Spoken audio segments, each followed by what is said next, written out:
Welcome back to the party, everybody. I am your host, Lutch, aka the Indian Jesus, here to resurrect the second coming of common sense. How is everybody doing tonight? Want to give a quick shout out to the replay gang. Thank you so much for coming back to watch this, even though you missed the live party. That's the best part. Don't worry, you will still enjoy this, but make sure you are here every Monday, Wednesday, Friday, 8 p.m. Eastern, and sometimes whenever I feel like it. So hit that subscribe button, ring the bell, and you will never, ever miss another Indian Jesus live party ever again.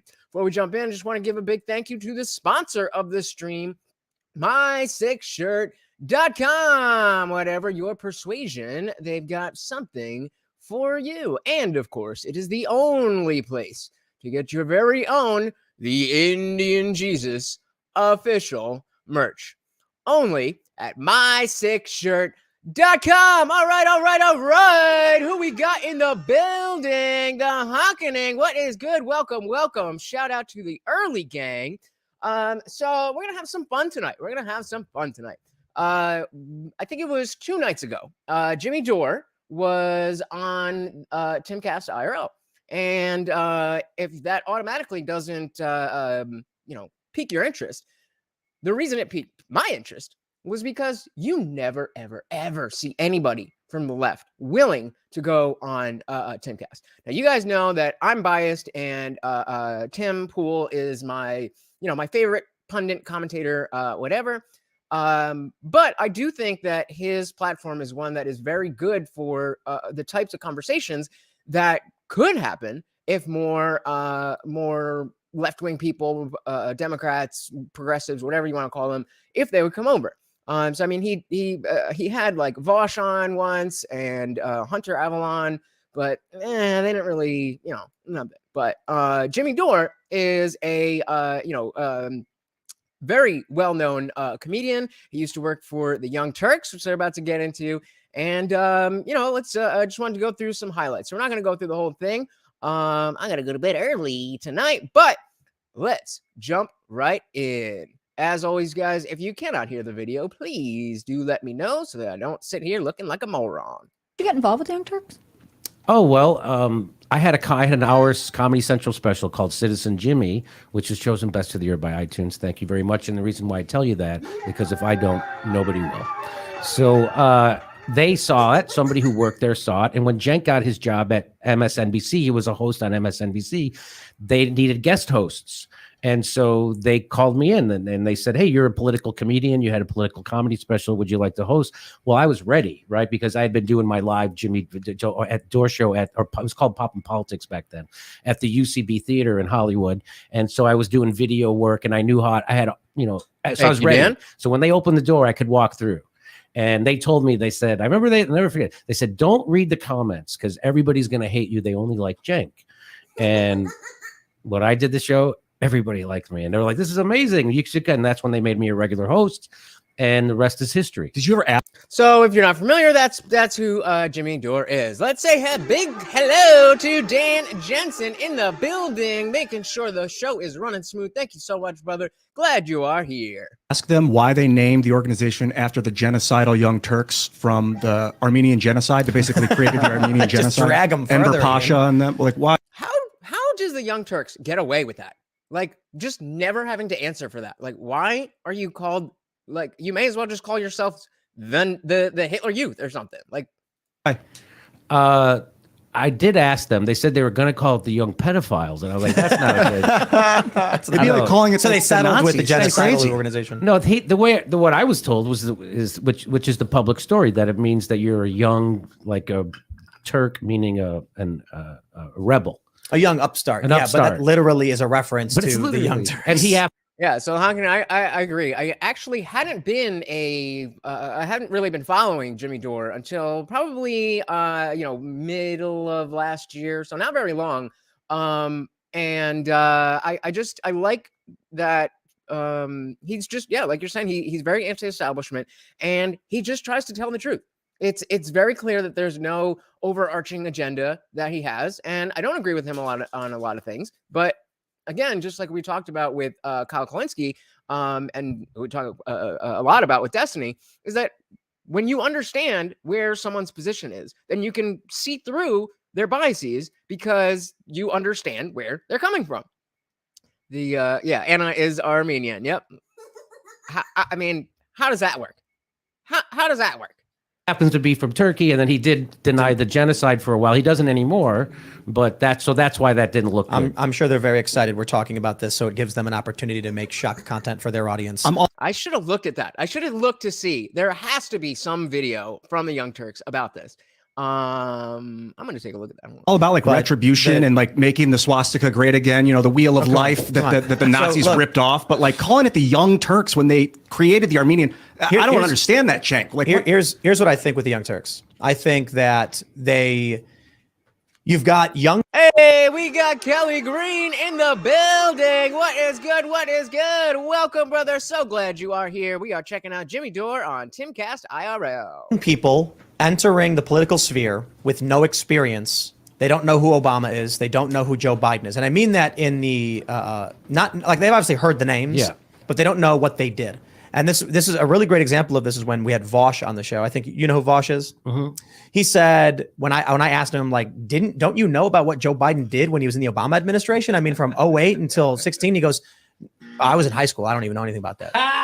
And well, I don't blame him. This is how the Democrats operate. Yes. They target young people who aren't old enough to know that they're psychotic and evil. Yeah. And this is on point. I mean, I'm struggling to find the words to add here because he is just hitting the nail on the head. But that is exactly why the Democrats go after younger voters, is because they don't know what's good.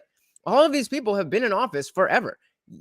The fact that there's an entire swath of the population who voted for Joe Biden and then found out about the 94 crime bill is not really good. Like, you should be able to understand at least the context of history, at least in your lifetime. Like, okay, if it happened, if we're talking about something that happened before you're even born, like, again, you should know your history. But if this was happening during your lifetime and you're just out here acting like it didn't happen, and then say we should lower the voting age to 16. So for the Young Turks, what I think happens is they've got a new, younger audience. They're more woke. They're more leftist. They're very tribal. And if they go the honest route, they're right-wing conservatives now. But there is a faction of liberals who are tribal and have always been and are probably aging with them.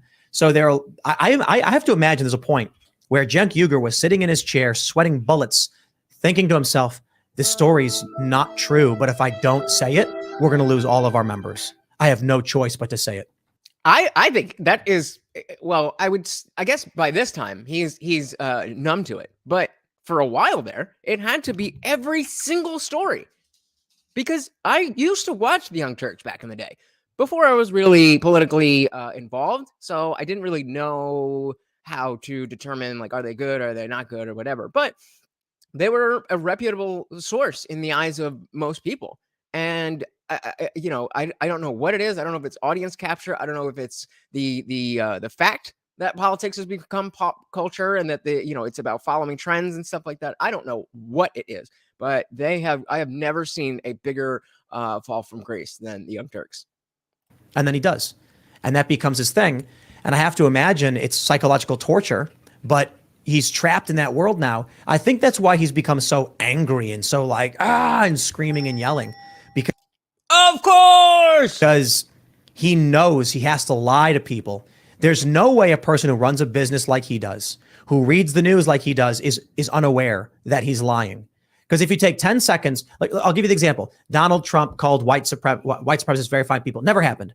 I remember I was watching that press conference and he said they should be condemned totally. And I was like, well, how about that? Yeah. And then the next day, all of a sudden, they're like, Trump called white supremacists very fine people. And I was like, what? No, he didn't. Someone like Cenk Uygur, Anna Kasparian, if they come out and tell people the truth, like you mentioned with Paul Manafort, they're going to lose money. A lot of it, they're going to get attacked. They're going to lose street cred. So they opt for, I'm just going to say what the audience wants to hear. And so that goes back to the question that has stuck with me. I got to tell Lee whenever he gets back here. But the question when he asked me is in politics, is it more important to is policy more important or are feelings more important? And again, the natural answer is, of course, to say policy. But at the end of the day, how people feel dictates a lot more how they vote than the policies that are out there, because people don't know what the policies are a lot of the time. Someone like me, at the time, I said, I'll tell you what's true. It ends up working out for me in the long run. I think for you as well. Right now, you've got crossover between people on the left and the right who are like, Jimmy's an honest guy. I either agree with his opinions or I don't. Exactly. But those people are liars. Exactly. I don't agree with a lot of what Jimmy says, but well, I agree with a lot of what he says, because often he's talking about this anti-establishment stuff. But the positions that he holds, probably there's more or less overlap than, let's say, me and Tim. But I still can respect him because I'm comparing him to the liars. All he's doing is giving his opinion. That's all you got to do. And people will respect you for it. I mean, unless you're stupid. But even so, just lean into it and learn. This guy's honest. That's right. So I think people are starved for honesty. And so there's a lot of right wingers or people who consider themselves conservatives who find my show and they're like, hey, I like this guy. I don't agree with him this, but I like that. And this, and that's how it's supposed to work, Tim. You know that. Right. Like, politics is all about finding common ground. Politics is all about convincing people to come to your point of view through the strength of your arguments.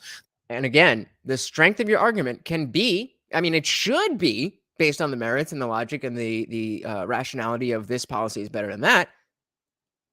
But often the strength of the argument is pulling on heartstrings. That's what politics is all about. And they try to, discredit me, the Young Turks, by saying I have a right-wing audience, which I'd say it's how dare you? Pretty mixed audience. But they go, half his audience is right-wing, which means half of it isn't. Which and means, that's a good thing. Which means I have broad appeal, and they're supposed to make. That's not bad. That's what you're supposed to be going for. They're bragging about having no conservative viewers. Yes, they are.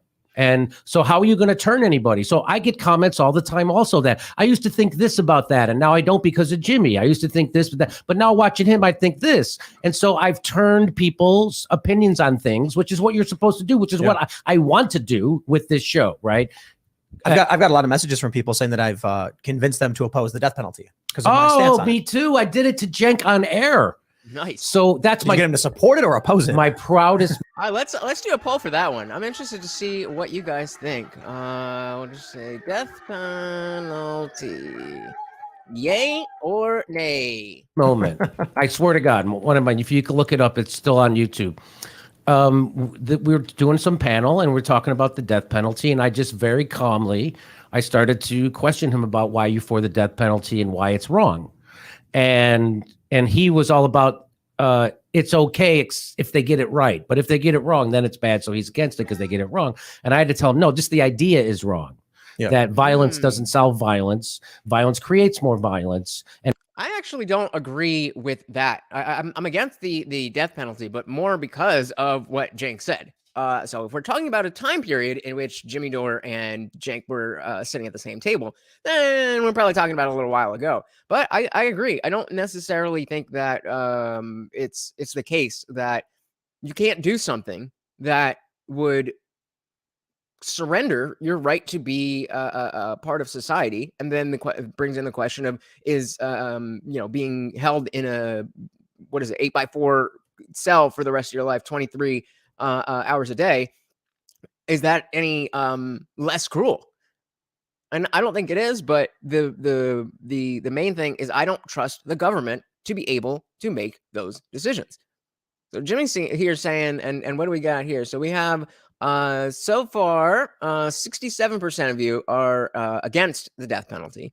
And are you more so about what Jimmy is saying? Is it the solving violence with violence, or are you more on my line of thinking where I don't have a problem with the notion, it's just I don't trust the government to carry that out? And why do you think when they do it, they don't do it in town square, they do it behind curtains? Because we're not fucking I'm sorry, I keep swearing. Let it out, brother. Come on, man. All right, well, now we're demonetized. But that's not always how it was. Public hangings were a thing for a long, long time.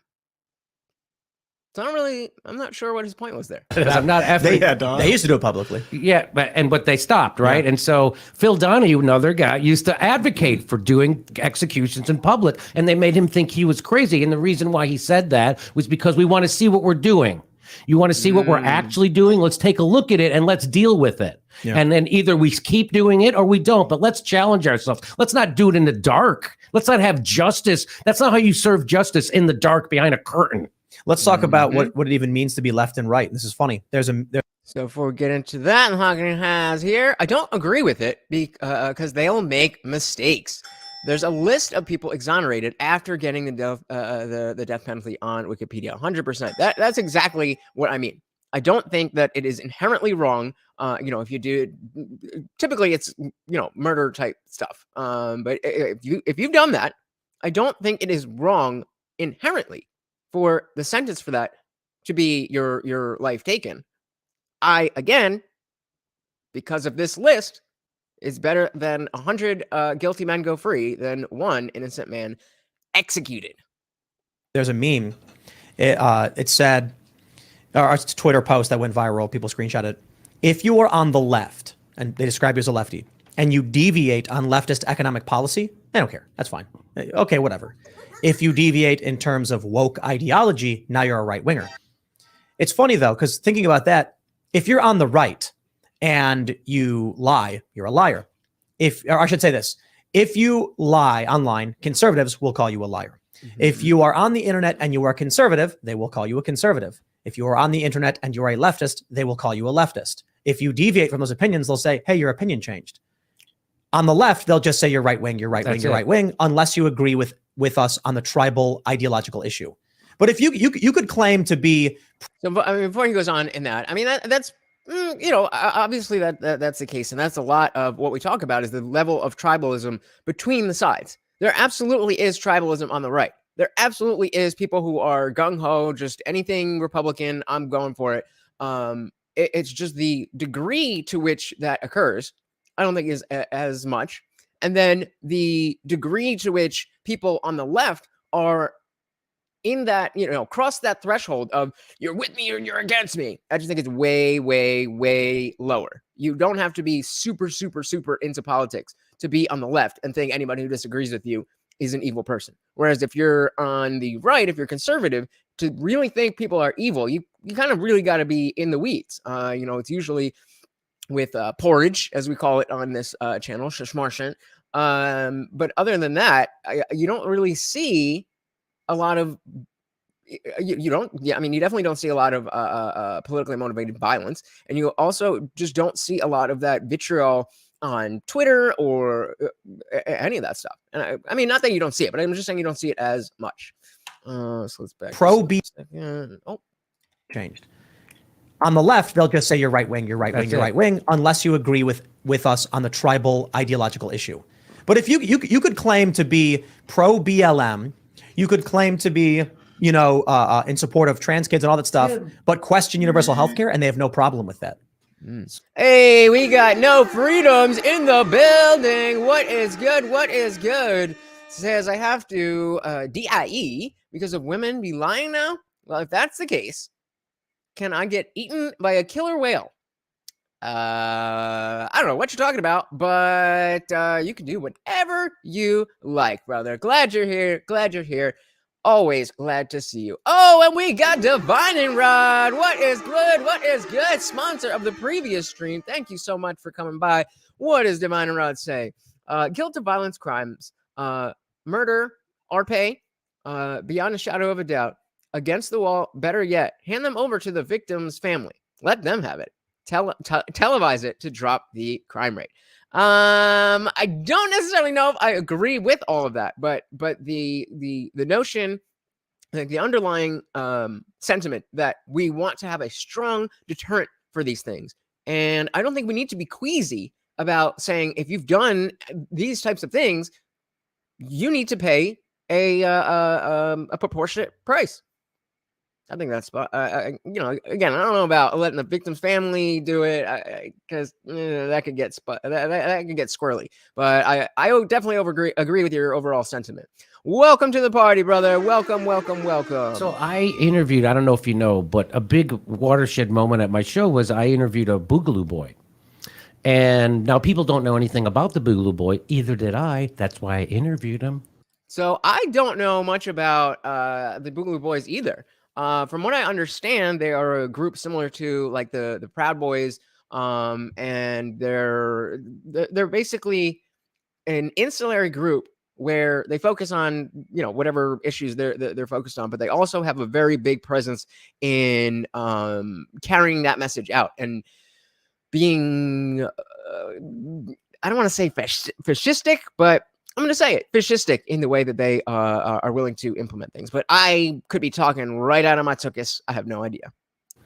And what I found out, it was exactly what you just said. So this Boogaloo boy comes on my show and he tells people that the Boogaloo boys were invented as a response to the Proud Boys. They're not proud. So people would conflate Boogaloo boys and Proud Boys. All right. Well, I guess I was wrong about that. Didn't know that. So they're anti-Proud Boy.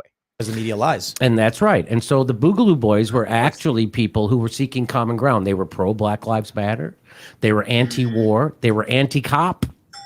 They shake hands with Antifa in a bunch of videos. And they march together. They marched with that. So that's the video I saw of this guy, Magnus, and he had a Black Lives Matter person with him. He had a gay person with him. And then it was him, and he's a libertarian. And he said, we seek common ground. We're not your enemy, our enemy. And I was like, let's bring this guy on. I found out he was pro-gay.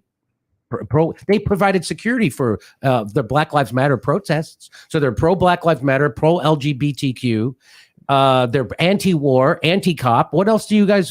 That's 4 or 5 out of the top 10 issues I have. We can agree on. We could work on.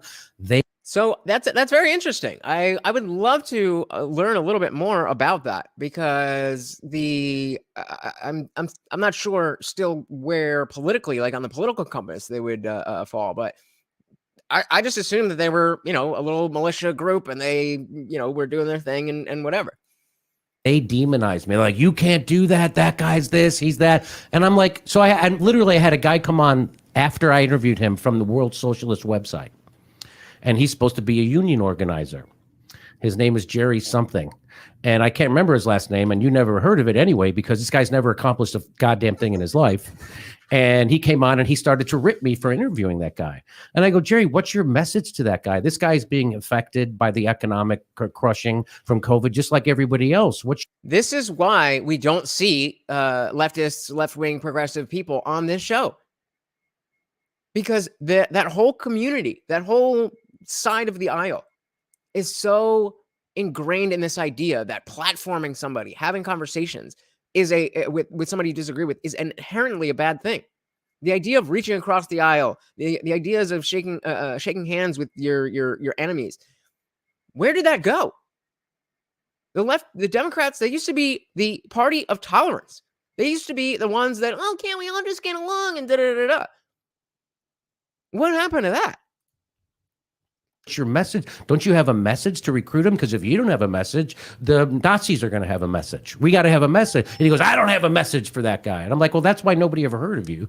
And that's why you've never accomplished anything in your life, because that's not how you organize. You know how you organize? Just like Christian Smalls did at the Amazon warehouse on Staten Island. Now, if you don't know Staten Island, it's all full of Trump voters. And he's a black guy who organized a union of Trump voters on Staten Island. And how do you do that? Well, I'll tell you how you don't do it. You don't go to the union floor and go, who here's a Proud Boy? You're out. Who's a Boogaloo boy? You're out. Who doesn't like Social Security? You're out. Who's against LGBTQ? You're out. Who's a libertarian gun nut? You're out. Okay, who's left? Now let's organize. That's not how you do it. Everybody knows that's not how you organize. The way when people on the left say we're going to organize along class lines, they don't even realize what they're saying, because what that means is organizing with Trumpers. They say, we'll never do that. Well, that's what organizing along class lines means, moron. And that's why you haven't accomplished anything in your life except divide the country. Your neighbor's not your enemy. The military-industrial complex is your enemy. Wall Street is your enemy. Big pharma, big insurance, that is your enemy, not your neighbor. Thanks. Wow. So that was just the first clip of him going off, but completely agreed. Where did this notion that working with other people is a bad thing? Yeah, right. When when he gets fired up, he goes. He can, and I like that he can. Not only does he go off when he goes off, but he's knowledgeable. He knows what he's talking about, and he's not playing this game that so many of the other left wing pundits or commentators are playing. And he's not worried about crossing the line of, oh, is this person gonna be my friend? Is that person gonna be my friend? That stuff. Like it's just not what he's doing. And it comes out very clearly. It comes out very clearly. Hey, we got Mike in the building. What is good? What is good? Yes, I did see that. I have a so I wanted to bring you guys the members segment from this Timcast episode, but they were straight up talking jabs and Rona and stuff. So that ain't gonna fly. But it was similar to the clip that PBD put out. So if we have time, we can check that out, and maybe if we like it, we can go through the whole episode on another show. But welcome to the party, brother. Welcome. Thanks for watching this. What's your thoughts on Ukraine as it pertains to the military-industrial complex? Well, it's amazing how people have no idea what's going on in Ukraine. But what's worse is they have no idea that they have no idea what's going on in Ukraine and what's going. This is exactly why I don't like talking about it. We had the show with Constantine. They were talking about it a lot in that conversation, but the whole time it's just like, well, I don't know. Is that right? Is that accurate? Is this that? Is it? Nobody knows. And exactly as he said, not only do they not know, not only do they have no idea, but they have no idea that they have no idea. Going on in Ukraine is a proxy war that we've been planning for years and years to put an economic hurt on Russia. And what we've always feared was Russia coming together with Germany. Germany has their technology and they have their capital. And we were always afraid of Germany's technology and capital coming together with Russia's manpower and natural resources. So there they are. They come together. We immediately go into action. We overthrow the Ukrainian government because all the pipelines go through Ukraine. We install a puppet regime, and then they start bombing the Donbass, which is the eastern part, the Russian-speaking part of Ukraine. They bombed it for 8 years straight. They had a peace agreement called the Minsk Accords that was supposed to stop it. They never abided by it. That was in 2015. They had the Minsk Accords. Why don't they ever abide by that? Nobody ever. So when corporate America media tells the story about Ukraine, they start at Putin's invasion. They don't start with the coup that the CIA and the right-wing Nazis in Ukraine pulled off to overthrow a democratically elected president. That's spot on. And the in another show, I don't remember exactly which one it was, but they were talking about the same war, and we were talking about, like, we may already be in World War III. When you look back at history, it's this event and then that event and then that event and then that event. But these things can play out over a very long timeline, and a lot can happen in between each major event that, people are just living their lives. So the fact that, people could tell this story as of World War III as starting with with Occupy Wall Street. That could very easily be written as, in 2014 or whatever, that was going on, and that led to critical race theory getting injected, and now here we are in 2023 with the praxis of general critical race theory being applied to children, and all of it. But the point is that months can go by between events that are relevant to the war. And we're just living our lives.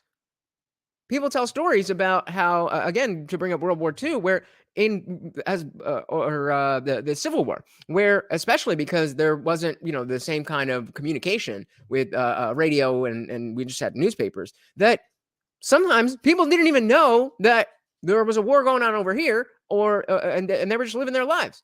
The whole concept of Juneteenth is that for was it years? The Civil War had ended and they just didn't know. And so when we look back at this, we're really not going to have a good idea of where in this conflict are we right now. It could be the very beginning. It could definitely be the very end, or it could be right smack dab in the middle of a long, long thing that is going on right now. Of Ukraine, and then the people who were the Russian speakers Let's back that up. in the Eastern CIA and the start at Putin's invasion. Right. They don't start with the coup that the CIA and the right-wing Nazis in Ukraine pulled off to overthrow a democratically elected president of Ukraine. And then the people who were the Russian speakers in the eastern part of Ukraine didn't want to go along with a coup government, so they didn't want. So that's when Ukraine starts bombing the hell out of them, and so they killed 16,000 people. So they never talk about this in the corporate media. So, and also Ukraine was going to join NATO. They've been threatening to join NATO now. And that's a whole other side of why NATO even exists. And it was supposed to be a defensive mechanism, a defensive entity. And that's just not how it operates. And so when I first heard somebody say defund NATO or get rid of NATO or whatever the terminology was, I was like, that doesn't seem like a good idea. We all want to be working together and we all kumbaya. But then I realized that's not really how it goes. We're playing American, or the world. America's playing the world police, and everybody is just getting to do virtually whatever they want because they know that Big Daddy America is going to be there to fix whatever. I mean, fix, quote unquote. Divide and Rod says Dore is based and 100% correct. Shelled the crap out of the Donbass. Yep. Honking said Ukraine is World War III, still in the proxy war stage. Neither NATO or Russia will back down. It will escalate. Yeah, and that's exactly what I mean, is we don't know the timeline. And for all we know, something could change where it just puts a halt, where NATO's not going to move forward, not going to back down, but not going to move forward. And the same with Russia. And it could be another year before something happens. And so just because we're not seeing soldiers running in front of in the streets in front of our houses doesn't mean that we're not at war. Now, Freedom says NATO was never meant for that. What was NATO meant for then? I definitely agree with Divine and Rod here at NATO and the UN. Mike says NATO is just another branch of the American military. Yep. Pootikins? Who is Pootikins? Shout out to Pootikins. All right. And the Hunkin says Merkel and them even admitted the Minsk agreement was just to stall to build forces in Ukraine. See, there you go. Exactly. It's we're on a timeline. We're it's already started. Hey, we got our resident Aussie Chester in the building. What is good? What is good? Welcome, welcome, welcome. Says I would say the Democrats have never been a party of tolerance. They rule with power and manipulation to bring about intolerance and division. Their racism has flipped from anti-black to anti-white. Ooh, hot take there. I like that. Were they ever really the party of tolerance? I would push back a little bit on that part because definitely in the in the 60s they were absolutely it was the Republicans who were trying to put the kibosh on any progression in culture. Now, that's not the same thing as being progressive today, but that wasn't necessarily a bad thing to progress. And in general, it's not a bad thing to progress. It's just progressive specifically. Yikes. But welcome, Chester. Hey, we got Lee in the building. What's good, Lee? I was just talking about you, and that question you asked about is politics more about policy than feelings. It has stuck with me, man. It has stuck with me, and it keeps coming up. So, great question. What does he say? Doesn't the fact that Russia invaded Ukraine demonstrate why NATO exists? Maybe, but I would generally say no. I don't think so because the fact is Russia did invade Ukraine. So, as a defensive mechanism, it didn't work. Hey, we got Harley Rose in the building. What is good, girl? Welcome, welcome, welcome to the party. Glad you are here. Byron says, and Europe never paid their fair share. Oh yeah, we are taking the L on that one. Just the money. Chester said they certainly have the veneer of tolerance, and they're good at manipulation, but they tolerate nothing unless it follows the party line. Very, very interesting. Yeah, I definitely agree with that. Mike says, I'm for progressing, but I'm not a progressive. I am for liberty, not a liberal. Love that. Why am I doing that one again? I love that. And it's important to make those distinctions because we want to be progressive in the informal sense of the word. That's what progressing means, to be progressive. But you don't want to be a progressive. And I mean, this is the other side is more of I'm for liberty, but I'm not a libertarian. But no, yeah, the liberal side, that's where that comes from, and it's sad how much of a I guess the irony of how juxtaposed those things are. The regression of the progressives, the intolerance of the liberals. It's the world's upside down. He says Russia has a long history of invading its neighbors, 100%. And that's why it has nothing to do with us. That's what they're going to do. So unless they're coming here, unless they are trying to hurt me, my family, my friends, my countrymen, then I'm not interested. I'm not interested. That's a big deal. And everybody's known for decades that if that happened, that would trigger Putin or Russia to do something. Everybody from Chomsky to Henry Kissinger has said that. This is a political reality. This isn't about who's right or wrong, but if we keep expanding NATO, which NATO is no longer a defensive organization, it's an aggressive organization, which is being proven in Ukraine right now. So no freedoms. Anything to that? Because again, you said that's not what NATO was for. But he's really, or he's saying exactly what I thought, and I'm gonna assume he knows more than I do. But that's always the understanding that I had. So you guys are going back and forth here. Lee says, to no freedoms. Do you really support Russia? So you support the invasion, killing untold tens of thousands of people.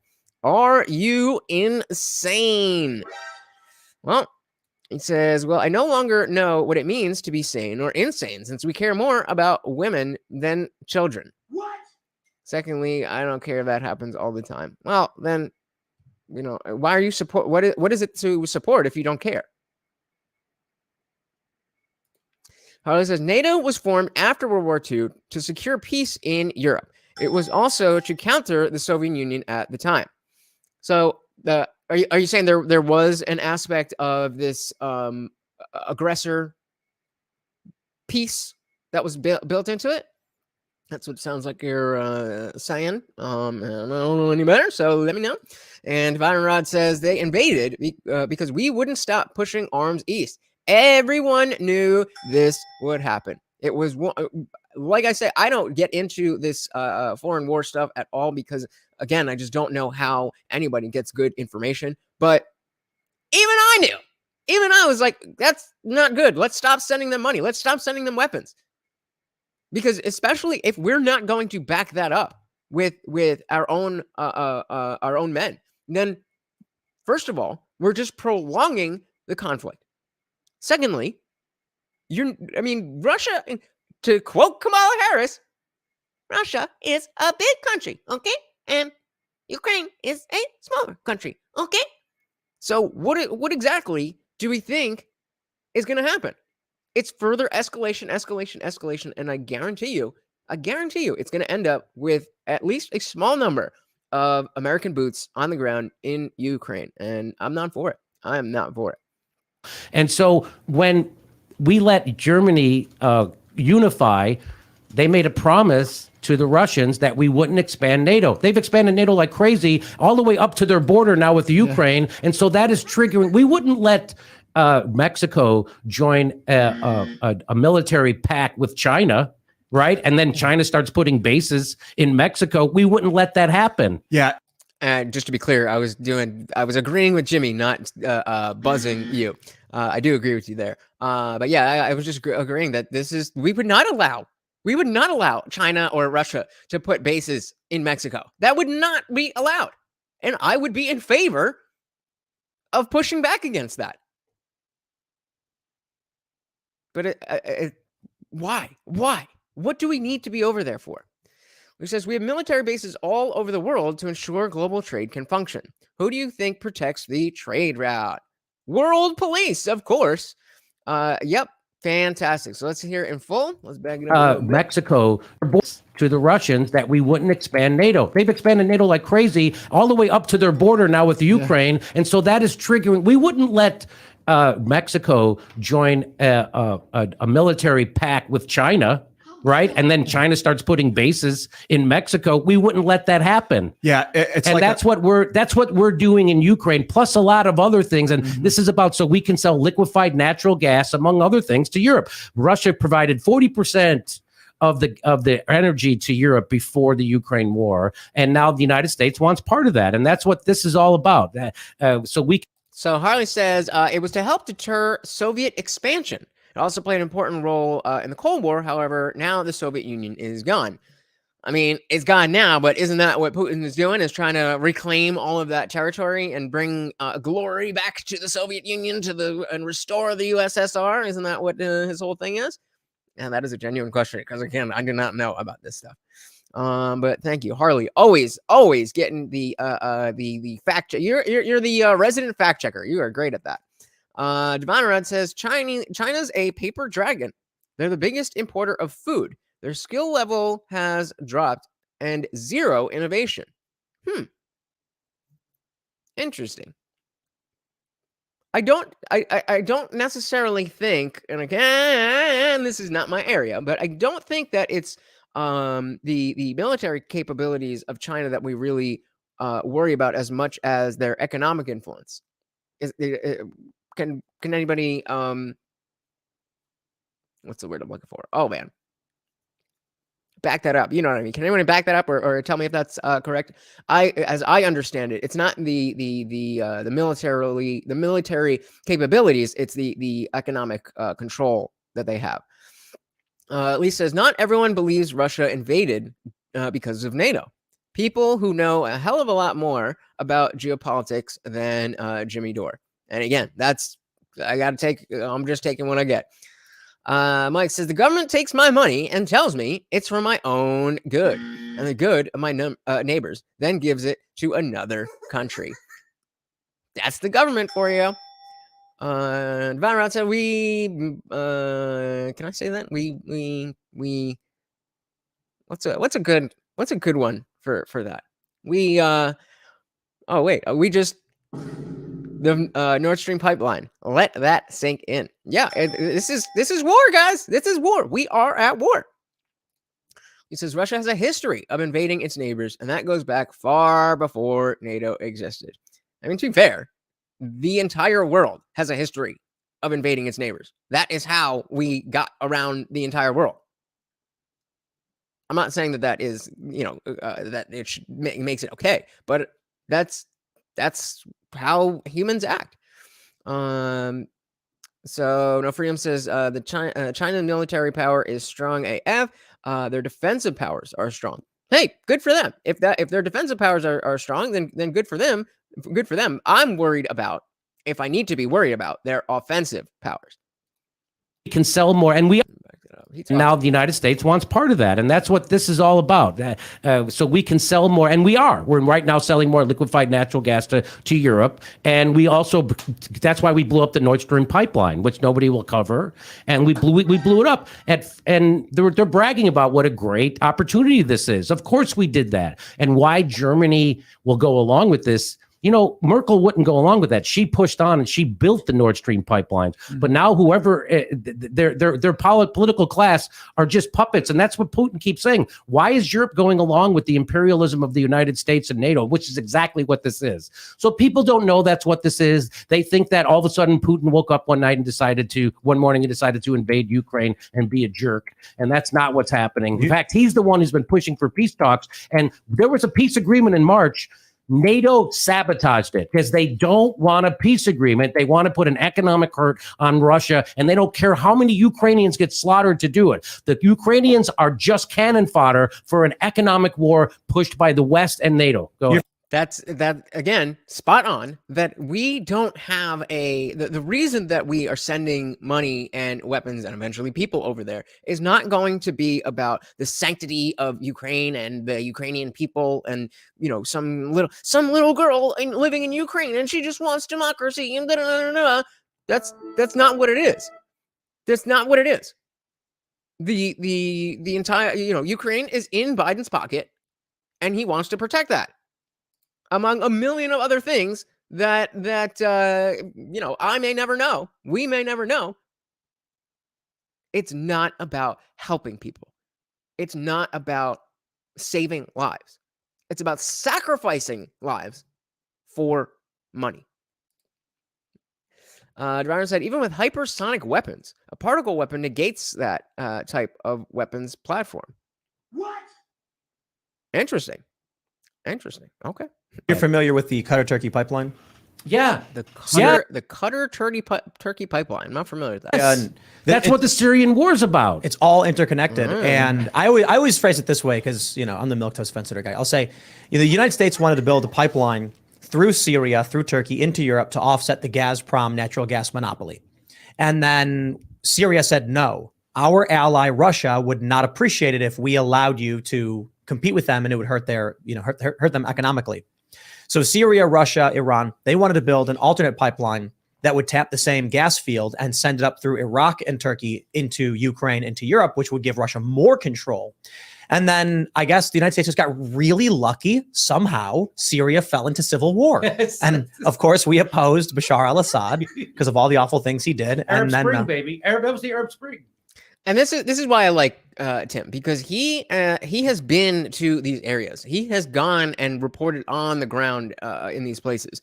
And so when he now is here sitting in a studio telling me things, I have a stronger level of trust than somebody I've never seen be on the ground. That doesn't mean that they can't be trusted, but it makes me personally feel comfortable that, you know, he has that perspective. He's been on the ground in many different war zones, and that is where I got this idea. I mean, I didn't get this idea like it's mine, but where I got this notion that information about foreign wars while they're happening are just so convoluted, and there's so much tradecraft, there's so much you know, psyop stuff going on, that unless you're willing to dedicate, you know, basically your entire life to reading every little thing and comparing and seeing what is real, what's not, and all of this and all that, then you're not gonna know. How could you? How could you? Myron said, Bashar al-Assad, Syrian prime minister, is a dentist and was never supposed to be the leader. Well, he's there for some reason, right? Harley says, China is currently 11th in innovation. Currently, they are the top innovators in online shopping and high-speed trains. I did hear about their transportation infrastructure, and so again, that's goes back to the idea that I'm not saying that China can't hurt us with stuff. That's not what I was saying. I was saying the larger concern with China is economic as opposed to military, but both still issues. Oh yeah. Grab the mic. Yeah.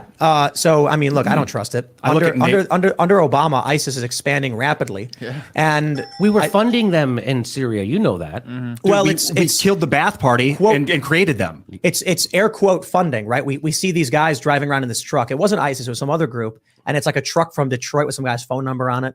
How are they getting this equipment? Yes, the United States wanted through Joe Biden. No, and I mean it's not just Joe Biden; it's the Uniparty. It was all of these presidents, all these politicians. They're all on the same page. There's a lot of lower level, you know, newer people coming in that I want to trust. I really want to trust that they care enough to really try to fix the country and not just keep the status quo going that benefits them and hurts us. but it's the system, the machine is so overbearing, it's so big that it's hard to believe that anybody could break through that. Wanted Assad out, accused him of all the worst things in the world, and it's because we wanted to offset Gazprom's natural gas control. It's not an absolute monopoly, but it's a large control over it. Then Nord Stream 2 gets built, strengthening their distribution into Europe, and then it blows up, and the West goes, Russia did it. I'm like, oh yeah, Russia blew up their own gas pipeline. That makes sense. They could have just turned off the gas. Exactly. Yeah. Exactly. Spider-Man said, high-speed trains are only good for light load transportation in safe areas. Never going to happen in the U.S. And as far as innovation, how much was stolen? Good question. But I mean, that seems a little premature to say never going to happen. I mean, especially specifically in terms of trains. The innovation that is available there really speaks to the almost endless possibilities. I mean, we remember the tunnel that Elon Musk was building in California, where it's supposed to be like an underground subway. And I don't know whatever happened to that. Certainly, it's not there. But in terms of the technology for human passengers to be on these super bullet trains or whatever you want to call them, I don't think that it's that much that improbable. And then as far as how much was stolen, what do you mean? Stolen from us or stolen from where? Freedom says, this has been happening since America was made. Why break a corrupt system? Why break a corrupt system functional how it was meant to run? That's not a sentence. Mike says, the problem with China is they're not free. America is free to innovate. I mean, they're not free. Certainly they're not free. But that doesn't mean that they don't have the access to the information that it takes to innovate. So I think the capitalistic incentives are certainly not there. That absolutely. In America, you definitely have more of a direct financial incentive to want to innovate. But even without that capitalistic framework, and it's not like, as far as I understand, it's not like they don't have any type of capitalistic infrastructure. It's just covered over by the CCP. But I don't know about that. I don't know. You have to blow it up. They can just go, no, we're turning off our gas. I missed it. Oh, yeah. Russia did it. I'm like, oh yeah, Russia blew up their own gas pipeline. That makes sense. They could have just turned off the gas. Exactly. They didn't have to blow it up. They could just go, no, we're turning off our gas. So none of the stuff makes fun. That's why Russiagate never made sense, right? Even though CrowdStrike, anyway, it gets into the weeds. I don't want to get into. So if Elon Musk went to China, the government that would not give him the freedom, the government would not give him the freedom to do the things he's done here. Are you sure? Because again, I don't know if that's true. I don't know if that's true. I would believe that he wouldn't have the incentives because he wouldn't become a billionaire. But in terms of what the government would allow him to do, they would just be, they would want him working and doing all that stuff, but they would just take all the credit and money for it. No, I mean, that seems to be how I understand their economy works. But again, I'm very focused on what's going on here at home. We have many problems with our own countrymen that need to be fixed. So pardon me for not being an expert on everything everywhere. Harley says China's expanding their powers through property ownership. Oh, yep. BlackRock and Vanguard and all that. They're picking it all up. They are picking it all up. Now they're saying that a lot of the stuff that pissed off Putin happened under Trump, as if to imply the war is his fault. And it's like, no. If that was true, Putin would have taken action during the Trump years, but he didn't. To support your claim. Exactly. That's the silliest. That's just cope. That's straight up cope. To think that when it's not like, yeah, it's just ridiculous. If what we're talking about, the idea of Russia wanting their territories back and NATO pushing borders, that's not something that happened just under Biden or just under Trump or just under Obama. This has been going on. This is an elongated thing. Exactly what I was talking about in the beginning. that we are not really going to understand where the start of this conflict that we are currently in. We don't know exactly what the start is. We don't know exactly what the most important things are. We're not going to be able to do that until after it's over, and we can look back and understand it as a whole. Freedom says, in America, you can't innovate. Sure about that, because definitely can. They will just steal it and pay you almost nothing. What are you talking about? And yeah, no freedoms. I don't. That's definitely not. Like, what are you talking about? So they're communists. They control everything. Yes, but that doesn't mean that they don't have some sort of capitalistic infrastructure that's just superseded by the communist structure. Harley, if you could give me a fact check on that, that would be amazing. But she says, actually, our government restricted Elon a lot. He had to break several laws and pay millions in fines to have his business. Interesting. Business innovation and ownership in the U.S. is heavily restricted. Get rid of government regulations. No freedom says they have better internet, health, roads, transportations, and etc. Yep. So the Divine Rod is talking about the Berlin Wall, then the USSR, then push east. Is that? Did I miss something? What? Okay.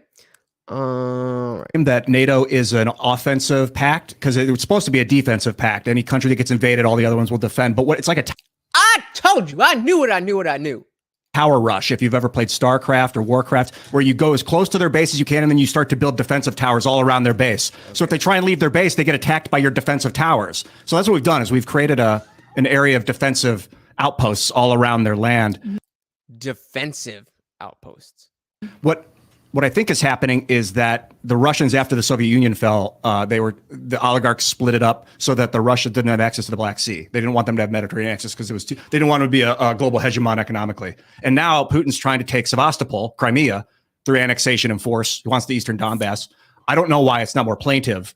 And I could see even like something where Zelenskyy comes out as a superhero finding peace. Like he could be the guy that.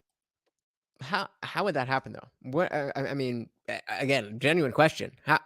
How does that happen? You would have to get Russia. You would have to get Putin to not care about getting Soviet territories anymore. I don't see that happening at all. Does it? So the irony is that Zelenskyy ran on a peace platform, right? He was going to bring peace to Ukraine, and he was going to join everybody together again. And instead started World War III. He was a uniter. And then my theory of what happened was that the reason why he did the exact opposite, right? He's banned all opposition media. He's banned opposition political, all that stuff. He's done horrible stuff. He's become the worst kind of dictator. But why would he do that? I think it was because NATO, he knows that if he goes against NATO, that they will kill him. And so will the right wing in his country, which are the Azov Battalion Nazis.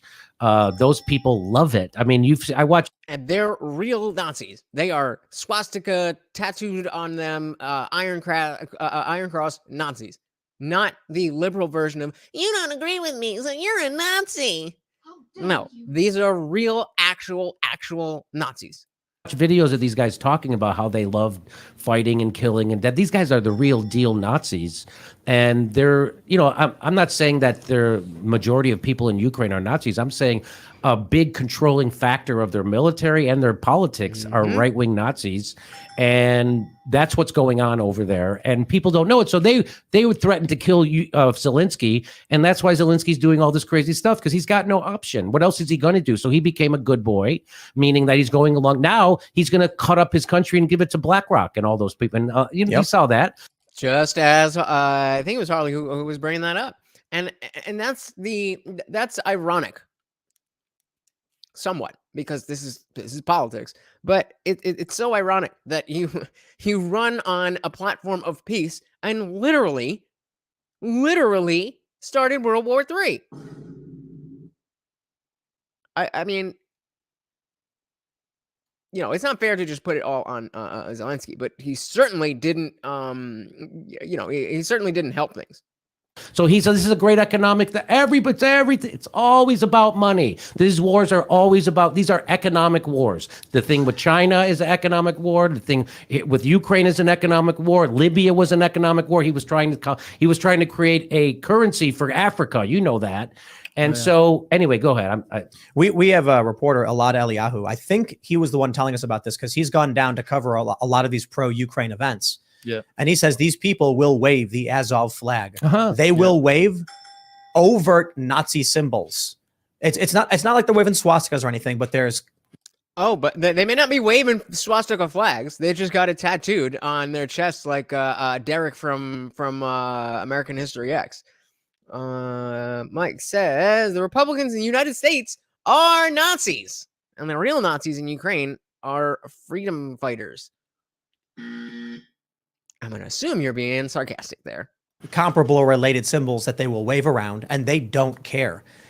And where's Antifa and these leftist organizations who oppose this to come out? For some reason, no idea. And I'll tell you this, the funny thing, Antifa is an interesting thing. It's an idea, right? It's whatever it is, these people, whatever they're fighting.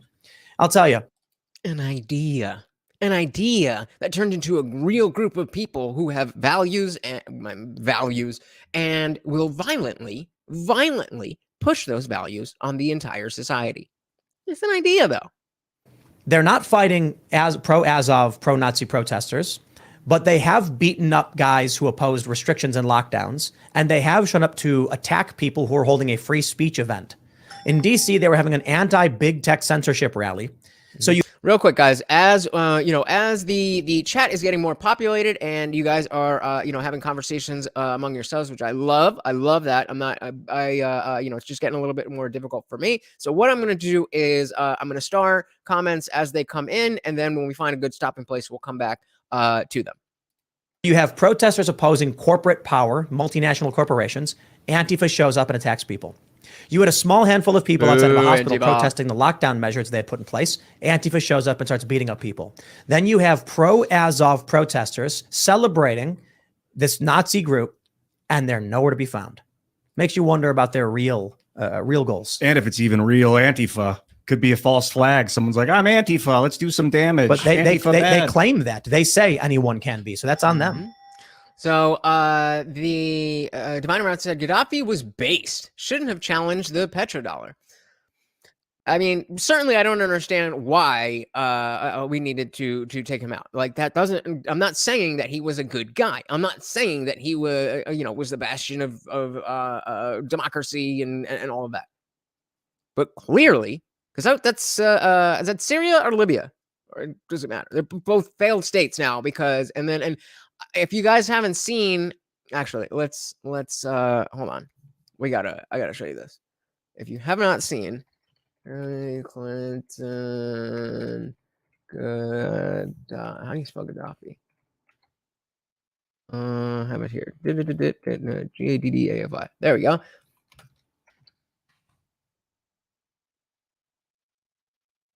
Have you guys seen this? This is nuts. The land of unconfirmed. Yes, we came, we saw, he died. Did it have anything to do with your visit? No, I'm sure it did. That's what she's talking about. And this is the video that, we've all seen that video when he was taken down and the people just swarmed him. And this is her reaction to that. So, I mean, that is the land of... Look at that smile. Look at that smile. I cannot believe I voted for this.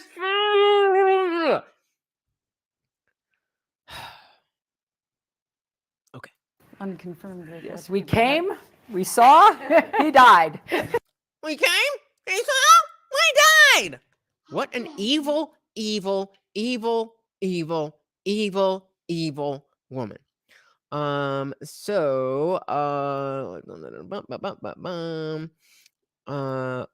Round said all oil on this planet is bought and sold in American dollars, and that is the only reason that we are not we have not gone the way of Venezuela and are just hyperinflation. That is the only thing.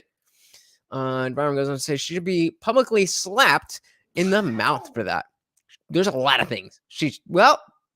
I'm not advocating violence. I am agreeing with the sentiment that if she were to be publicly slapped in the mouth for that and many other things, I would not be upset. Can I read this? We have to. Nope. Harley says the biggest challenge in restrictions for China is importing and exporting. So again, that goes back to the idea that our worries about China, while the military concerns are real and are definitely there, I think it's more of trade stuff.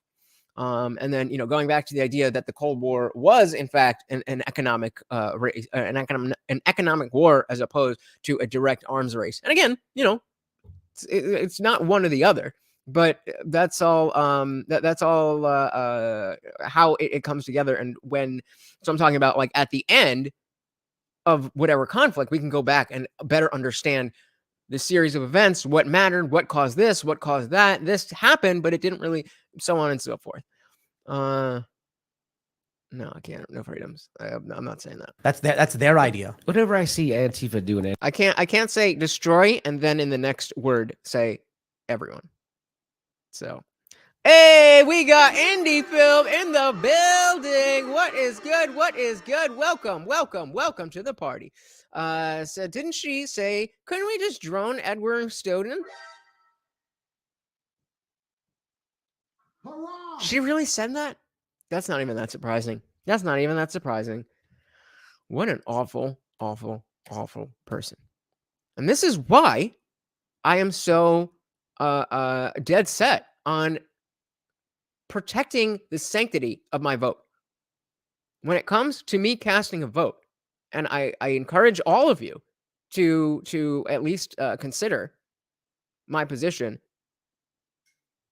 that just because we have the right to vote and it is a patriotic duty, so on and so forth, that doesn't mean that those who are running deserve those votes. And if you get into the mindset that it's okay to vote the lesser of two evils, all of that is going to do is create a pattern where politicians, all they need to do is just not be as bad as the other guy, instead of actually doing things to help us, to help this country. They just have to not be as bad as the other guy. Is that a good way to run a society? anything, I just think they're all. I missed it. Like someone's like, I'm Antifa. Let's do some damage. But they Antifa claim that. They say anyone can be. So that's on them. That's their idea. Whenever I see Antifa doing anything, I just think they're all feds. Whatever they're doing, I just think they're Useful idiots and feds. Yeah. Shout out to Ray Epps. I don't. Yeah, there was a story about some Antifa guy who gets arrested. You know, they grab him, they put him in a car, they drive him around and then drop him off. And everyone's like, how dare you arrest this guy? And I'm like, oh, yes. How strange that he got picked up by the cops. They drove him around and then dropped him off again. That's what they do with their informants. Yeah, that's right. I want to talk to him in the car, say, what's going on? And then drop him off. This is my thing with the liberal economic order and the military industrial complex. At first, I have a feeling. Ian's about to roll a 20. Let's see. Divine Rod says democracy is a sham. A democratic republic is where it's at. 100% agree. Yeah, just democracy, full stop. That just means mob rule. That's all it means. I didn't know what it was. And then in 2007, I got red pilled. And I was like, oh, God, that's the enemy. And now I'm looking at the 5 of the 6 most valuable weapons manufacturers on earth, you know, Lockheed Martin, Boeing, et cetera, the list goes on, are American companies. So if we didn't have the military industrial complex in America and it was in another country like China, we'd all be communist slaves. So maybe it's a good thing that the military industrial complex is there. That's kind of a base take. If you're not familiar with what I mean by rolling a 20, they use the, what game is it? Is it Magic the Gathering or World of Warcraft or whatever, where you roll a 20-sided die? I'm going to say Ian here. He's always coming out of left field. But sometimes he'll roll a 1, which is just like, bro, what are you talking about? And sometimes he'll roll a 20, talking about, well, military industrial complex is a behemoth that is really not a good thing. But is it better that we have the control of the military industrial complex? or that China or Russia would. So 20 for Ian. Instead, let's go with capitalism, where we support 70. Well, capitalism is an economic structure where these are political structures. I'm having this existential crisis. Like, Jimmy's face. There's gonna be a military-industrial complex on Earth. Whether or not we control it or have some influence over it, I think it's Fantastic point. important that we do. Otherwise, it's complete take the microchip. But we don't have any. They are the ones. They're the puppet masters, and we're the puppets. So they're the ones that. Why are we in Iraq? Same reason. Why are we in Libya? Same reason. Afghanistan, Syria, Ukraine, Sudan, Somalia, Yemen, same thing. It's all the same reason. Yeah. And so there's that book, War is a Racket by Smedley Butler. I mean, he talked about this in the 30s. Yeah. There's that book called Confessions of an Economic Hitman. Yep. So whenever you see a Marine, Confessions of an Economic Hitman. You guys heard of that? Well, I've never heard of that. Confessions of an Economic Hitman by John Perkins. We get like an overview here. Let's see. It's a semi-autographical book by John Perkins. Can we get a book provides Perkins' account of his career, engineering, convince leaders of underdeveloped countries to accept substantial development loans for large construction and engineering products, ensuring these products were contracted to U.S. companies. Such loans provide political influence for the U.S. to access natural resources for American companies, thus primarily helping local elites and wealthy families rather than the poor. Book heavily criticized foreign policy, and the notion that all economic growth benefits humankind, and that the greater the growth, the more widespread the benefits. I mean, that sounds good, but I guess, as we're finding out, it's not that simple. Have you, Divine Rod, have you read this book? Anything important here? No. Oh, they made a movie out of it. All right, check that out. Interesting. All right, so let's see what he's saying about War is a Racket by Smedley Butler. I mean, he talked about this in the 30s. Yeah. There's that book called Confessions of an Economic Hitman. Yeah. So whenever you see a Marine somewhere, you best believe we're there at the behest of a capitalist or a corporation, American corporation, and we're there to steal natural resources. So if this is true, what we were just talking about, which I think it is, because that's what we do is speak the truth. What's a good solution moving forward? Because if we get rid of the military-industrial complex, it will create a void that will be filled by some corporation, foreign. So, what do you? Well, I want to ask a question before we move on from it. As you just mentioned, we're there to steal natural resources, but don't those natural resources make our lives better? Well, there's that. I mean, it's true. Yep. Look, you're asking. Well, it's like everybody admits that we stole the land from the Native Americans, and I'm like, I feel bad about it, but I ain't giving it back because it's really nice here. I ain't giving it back, and that goes to a larger point about this imperialistic nature of humans of invading other countries, and I don't. Like the fact that we already have societies and borders set up is the reason that the expansion is an issue. In and of itself, it's not a bad thing to want to spread, particularly your values, even though that may come by the sword. I don't think that's necessarily a bad thing. It's just about there's no more space. If there was a country that nobody had ever been to, then nobody would have a problem with anyone going to claim it. I mean, there might be a little fighting, but that's the way the world works. Harley says, I watched an interesting video today talking about if capitalism is part of human nature. I would think probably. What did they say? Environment said, familiar with the subject matter. LOL at the environmental disaster left behind by multinational companies. Cobalt, anyone? What? Yep. Oh man, what was it? somebody just did a huge expose on this, and they went to wherever in the world it was, where they have these mines where you just have thousands and thousands and thousands of people digging and mining for cobalt, like in a t-shirt and flip flops, and like you're not supposed to touch cobalt, but they got to do it. They don't have any other way to make money, or not the kind of money that Apple is willing to pay. Freedom says, we even have borders in the Middle East. I don't know why they have borders, since everyone wants to leave, but hey. It's more about the demarcation. It's not about the spot necessarily. I mean, sometimes it is, like in the early days, like the Mesopotamian, Babylonian eras, then, the Tigris and Euphrates River, like that, people were fighting over that because of, well, I guess now that I think about it, it is kind of the same thing, fighting over resources. Remember a while back, those of you who've been here know, I don't want to call anybody out, but I had a disagreement with somebody who didn't like that I was talking about resources when it came to the discussion of immigration.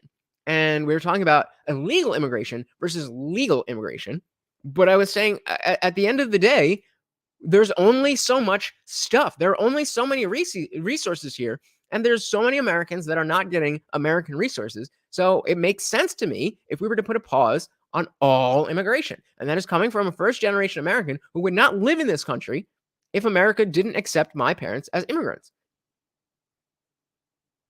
I guess that, that thought got a little misconstrued, but Byron says, check out the ocean liner scrapyards along the coast of India. True horror. Do that. Nice to say in my act. It's nice. Yeah, it is. Look, I'm watching Yellowstone, and have you watched that at all? No. What is it? It's a big hit show on the Paramount Network. It's about this family. Have you guys seen that? I've been thinking about. I've been hearing a lot about it, like here and there. I never had a big like, oh, you gotta watch Yellowstone. But every here and there, I'll hear somebody say that Yellowstone's a really good show. Have you guys seen it? What do you think? Family, a 7th generation ranch in Montana. They own, I think it was like 2 million acres, something massive. Yeah, they're the largest private landowners in Montana. Yeah, and so everybody wants their land, and the Native American reservation says, it's our land, you just showed up one day and took it, and we want it back to the way it used to be. And it's fascinating because that is an ideology that's growing of like reversing conquest. And no, like certainly we can be more charitable, more equitable in the literal sense, and enhance civil rights and things like that and give people opportunity, but to like just dismantle your existence in your country because of a couple hundred years ago makes no sense. I can understand why war today to steal resources is a bad thing. My view on this is I don't want your resources. I don't want the oil from Iraq. I don't care. I would rather work in my backyard, work hard, and take care of animals and have to live a normal life than be part of a machine that bombs kids so that we can have cheap computers. I mean, and it's easy to say that. It's easy to say that. But we have so many luxuries that come from this type of activity. Even if it's not the cobalt mines, we have the sweatshops for Nike and anything that you can think of. It's easy to say that. But here you are running a company using all of these types of devices specifically to talk about how you don't want to use these devices. I mean, we gotta be self-aware here. Yeah, I mean, he's been doing this more and more lately, and it's getting frustrating because I do trust his point of view when it comes to events that are going on in the world, and I like his take on cultural issues. But he definitely dropped the ball with the Eliza Blue stuff, and before that there was the whole Jack Murphy thing, and this is not a great point here. So I mean, just because he's my favorite person in this space doesn't mean that he's some infallible God. It's very important. It's very, very important for us to understand that they're just people. They're just people. Me, I'm just a dude. And so I might think I'm right about everything. And 99% of the time, I'm going to be right. Let's be honest. But a lot of times I'm not. And that's okay. As long as I'm trying, then I have you guys. And as a community together, we can learn and be better. Okay? Sorry. Holly said it was inconclusive. Humans, speaking of the, where is it? Whether capitalism, yeah, she watched something about whether capitalism is part of human nature. And it was inconclusive. Humans have a natural inclination towards trade, but are also naturally sharing. Okay. Capitalism tends to reward the greedy, but socialism tends to reward the lazy. Ooh, who would you rather? That's a poll right there. Who deserves the reward? Oh, shit. Who deserves the rewards? We'll use that word just because Harley did, but you guys know what I mean. Who would you rather benefit most from the rewards? No, the question mark is supposed to be inside the quote, but I forgot. Lazy people or greedy people? So that's very interesting. I know what I think, but I'm very interested to see what you guys have to say. Yeah, definitely 100% no freedoms. That's why a mixed economy, a complete, just free market, laissez-faire capitalistic society is going to have a lot of people that get screwed over. And then, of course, a socialist communist country is going to have a lot of people that die. But the mixing is thank you, sir. The mixing is to address those differences and those nuances. So Lee says socialism tends to, yep, beat me to it. Nope, because the producers are either going to be the lazy people or the greedy people. Yeah, I'm with you. That's just me. But there's a lot of people who are going to say this to you. They're going to say, I don't care. Because I have friends who are activists and they got their MacBooks. And I'm like, you do realize that people are walking off of buildings in mass suicide in the factories that has them as slaves to produce that. And they're like, well. So while he just said suicide, this is definitely going to be demonetized. And so if you could do me a huge favor, guys, to take the URL or hit that share button, plaster this out everywhere. Let's get this party popping. And if you would like to hit that super chat button, yeah. Well, I'm more effective this way. And I'm like, I get it. If the military-industrial complex wasn't parasiting off the brain of the liberal economic order, the British, the French, the Americans, then they would go somewhere else and parasite off the brains of another country, I would imagine, and then just bomb us instead. So I think that this is what Eisenhower warned us against, is the undue influence of the military-industrial complex. And it's been the last 40 years of our foreign policy has been dictated by them. So I think it's possible to get control of them. Other countries have control of their military. We don't. So and that's what this rally is about on Sunday at the Lincoln Memorial, is about us people rising up and getting control of our military industrial complex again and getting control of our government again. And we got to start somewhere, and there's been no anti-war movement in this country for the last 20 years. So I think it's time to start one. I mean, there definitely has been an anti-war movement. It's just that people have been blinded, first of all, by mainstream media, and manipulated into thinking that we were going after the world's enemy, and we, again, being the world police, that was our job and our responsibility. We had to go do all that, and then afterwards, we found out that was all BS. And then we still stayed there for another 10 years. I mean, it was probably more than that. When did we know for sure that there was no WMDs in Iraq?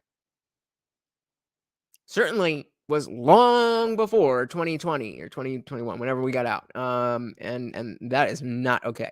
So guys, we only got 2 votes and we're 50-50 on the poll. And I'm very interested. I know that I purposely made it vague so that, it's not an easy answer, but I'm going to come back to it. So hit the poll, and it's going to drive an interesting conversation. And I think this Sunday is a good chance to do it. And I think if we don't do it, our empire is over, right? Americans, we are an empire, and we are ending the way all empires end. We have 1,000 military. They just built 3 more military bases in Philippines. They just announced it. That's a great point. Rome was, the Roman Empire. They were strapped. They were ready to go. But every empire will fall.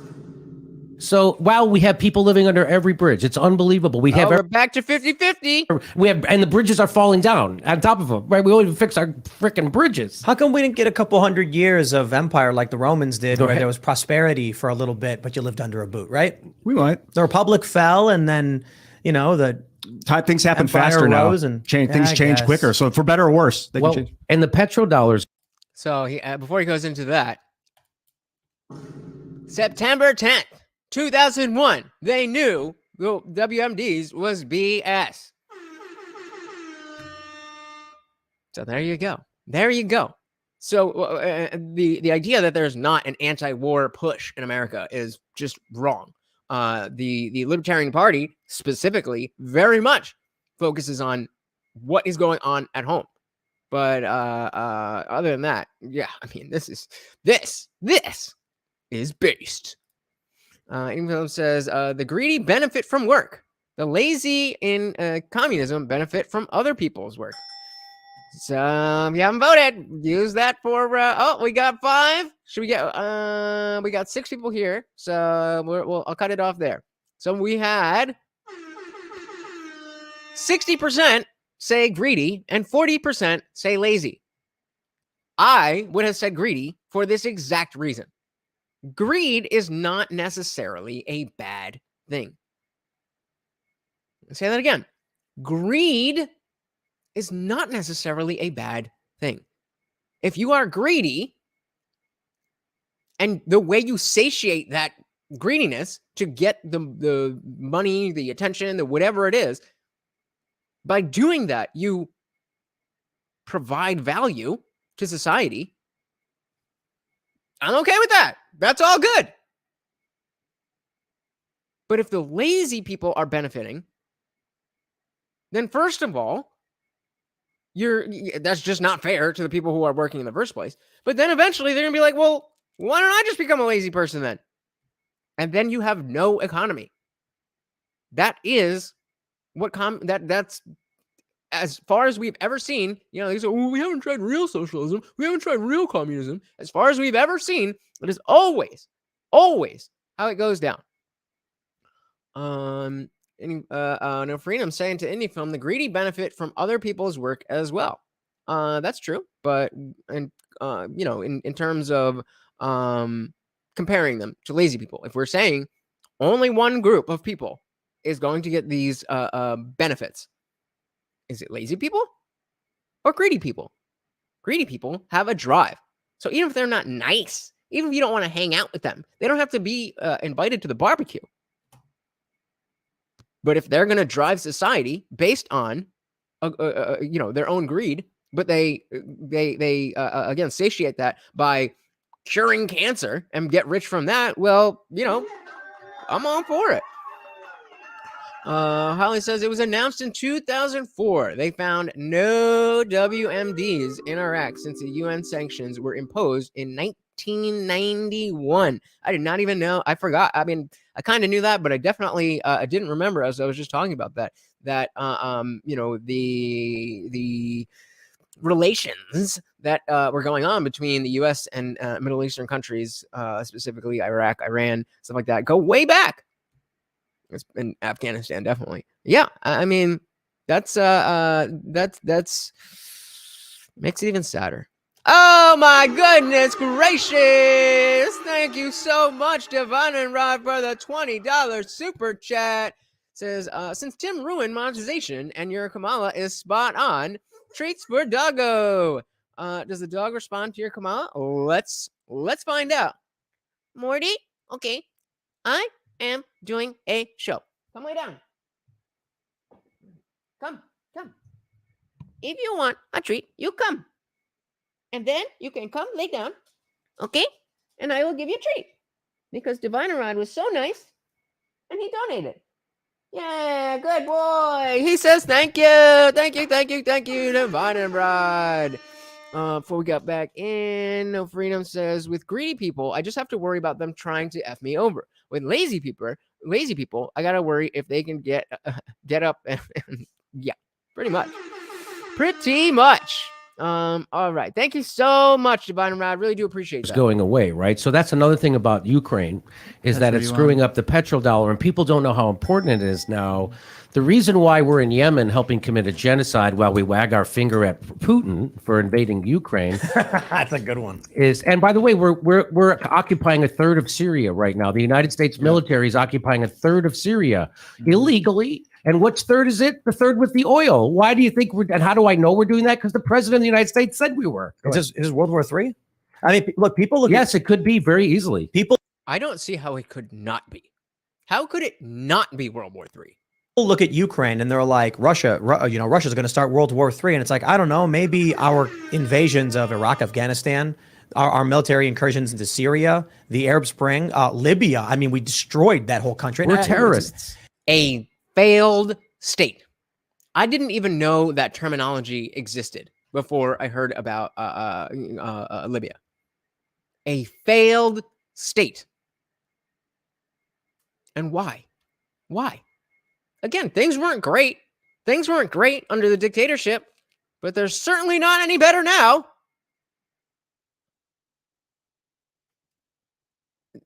And it's not the first time. It's not the first time we've done exactly that same thing. And it looks like we're trying to, in a roundabout way, do the same thing again. I mean, America is the terrorists. I'm going to say this. Terrorists. I believe in America, and I believe we've been taken over by terrorists who have used the corporate media and institutions to lull people to sleep or convince them that it's good that they're doing these things. Yes. Hey, we got Seabass in the building. What is good? What is good? Now it's a party. Now it is a party. Welcome, Seabass. I am so glad that you are here. It is never as much fun unless you are here. Harley says the U.S. meddling in the Middle East was definitely illegal. Even to this day, that's why they're so unstable. Absolutely.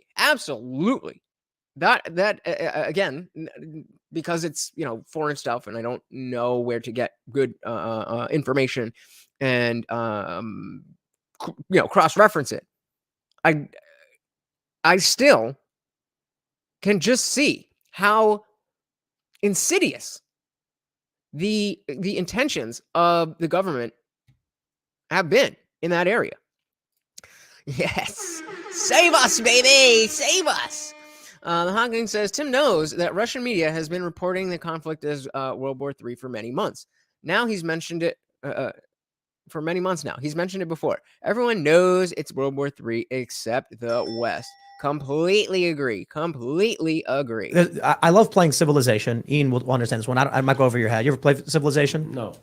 It's a game where you build a civilization. It's that simple. Nerd. Okay. Develop technology. I'll tell you how I play. When I got my little country, I develop weapons technology. I make a very robust military, and I mind my own business. Mm-hmm. I say, here's where I'm at. I'm doing my thing. Don't fuck with me. We'll swear a little bit. We already swore, so we're swearing now. And then in the game, when people come thank you again, Divine and Rod, to my borders and start talking shit, I crush them, but I mind my own fucking business. Problem is when the Spanish Empire builds a military outpost in Cuba right off your border, and you're like, whoa, now they're putting nukes in Cuba. So remember what we did when they were trying to put nukes in Cuba? We almost had a World War III. Well, that's the equivalent of what we're doing in Ukraine right now, what NATO's doing. And 100% spot on once again. The Cuban Missile Crisis. This is so very similar, but just on a way bigger scale. people are always like, oh, Putin's a madman. No, Putin is a rational actor. And we all knew this was going to happen. And this was provoked. That's what the people don't realize. Mm-hmm. The United States provoked this invasion. How did they do that? Well, they ramped up the bombing of the Donbass double in the months just leading up to it. The Minsk agreement, Angela Merkel, the former prime minister of Germany, just admitted that the only reason they had that peace agreement was so Ukraine could buy time to build up their military, getting ready for this invasion and that they knew they were going to provoke. All we did is this time for Ukraine to build their army. Okay? It's okay. It's not going to World War III. That's a terrible German accent, and I am never going to do that again. Divine Rod says, not World War III until a ship is downed on the ocean, or in the open sea, or a major European or Russian is hit. Until then, regional land-based conflict. I gotta disagree with you, man. I gotta disagree because we are not. These are hot war tactics that are from a the again, I'm not an expert on this, but like the Vietnam era where guerrilla warfare was a new thing. And I knew earlier than that, of course, but now guerrilla warfare isn't the state of the art anything. Fourth and fifth generational warfare, where the psyops, where TikTok is in every child's phone from age 7 to adults. It's the and of course not the Chinese TikTok is very, very different. The fact that all of the movies, American movies that get exported to China, that's an opportunity for us to export our culture, but they scrub it for anything they don't like. What was it? There was just I think it was a Marvel movie where one of the there was a black person on the poster, and in the Chinese one, they just took him out. And now I'm not one to be like, oh, hey, representation in every little aspect of every little, but that is the complete opposite side of this wokeness, is being left in the dark. So I don't know. It's not just land-based conflict. It's global. It's global conflict. It may not be global fighting in the exactly. It may not be global fighting in the way that we typically understand war, but certainly it is a global conflict that we are in the midst of. You could take it to the bank. Once whatever this is over, you absolutely will look at what's today, the February 17th, 2023, as being during World War III. That is that is 100% my opinion. However, history repeats itself when people fail to learn it, and if it doesn't repeat itself, it certainly rhymes. Freedom says it's not World War III. That kind news lady and gentleman said it was just giving money to Ukraine, who are not Nazis, that have tattoos. We would never lie to the citizens. The East Palestine mushroom cloud is the first of many. Oh no! Yeah, exactly. Proxy war. Survivors is still localized to one area, still involving two main combatants, zero fighting of UN or NATO troops. Yet. That is my point, is that yes, we're not seeing this. But how do we have how can this possibly play out where we don't get there? How can this possibly play out where we don't get there? Everybody said, well, NATO's not going to back down. Putin's not going to back down. Okay, well, what does that mean? That means that things are going to continue to escalate as they have been. Remember, at first, we were only going to send them money. Then we're going to sell them ammunition and stuff. Now we're sending over tanks, and I'm guaranteeing you, as much as I can, I obviously don't have a crystal ball, but I guarantee you we will have American military troops on the ground in Ukraine within the I would say, I don't know what timeline. I don't know, but soon. It's going to happen. It's going to happen. Didn't Boris Johnson fly there to stop the peace? That's I said they had a peace agreement in last March, and Boris Johnson, at the NATO errand boy, flew there and said, "You can't do this, or you're going to get killed," and that was that. But I think this is why we had to sell it to Americans so intensely, right? Of course. You had to have your flags out. You had to believe it because history had to start with Putin started this. And Russia Gate. That's a good point too about how they are in real time. They're changing the narrative. They're in real time. This whole thing about putting the Ukraine flag in your bio, it's again. I mean, I don't have a better word than insidious. That is the warfare. That is the warfare. For them to have us as a country feel like we are on this side of the conflict when we don't need to be involved, that is warfare. We're already in it. Was the thing we all said. Aaron Mate had said this on my show. Max Blumenthal, I said it, that Russiagate was setting the groundwork for war. Exactly. And that's exactly what has happened. So now people are all gung-ho for going to war against Russia over Ukraine. Thanks for watching this clip from All right. So Harley says, as I'm getting this already, let me give you some insight to something. We are much closer to war than the public realizes. Over the past few months, China and Russia are literally knocking on our door. 100%. That is absolutely that's what's going on. That's what's going on. And again, I don't see how it continues without escalating to this. I don't see how that's possible. And again, I don't know a lot, so I could be wrong. I can be, have my head up my ass. I don't see it. It's already here, Seabass. It is already here. Good point. Good point. No freedoms. And Divine Rod Classic, divide and conquer. Who are the? Wait, what do you mean? Who's dividing who and conquering who?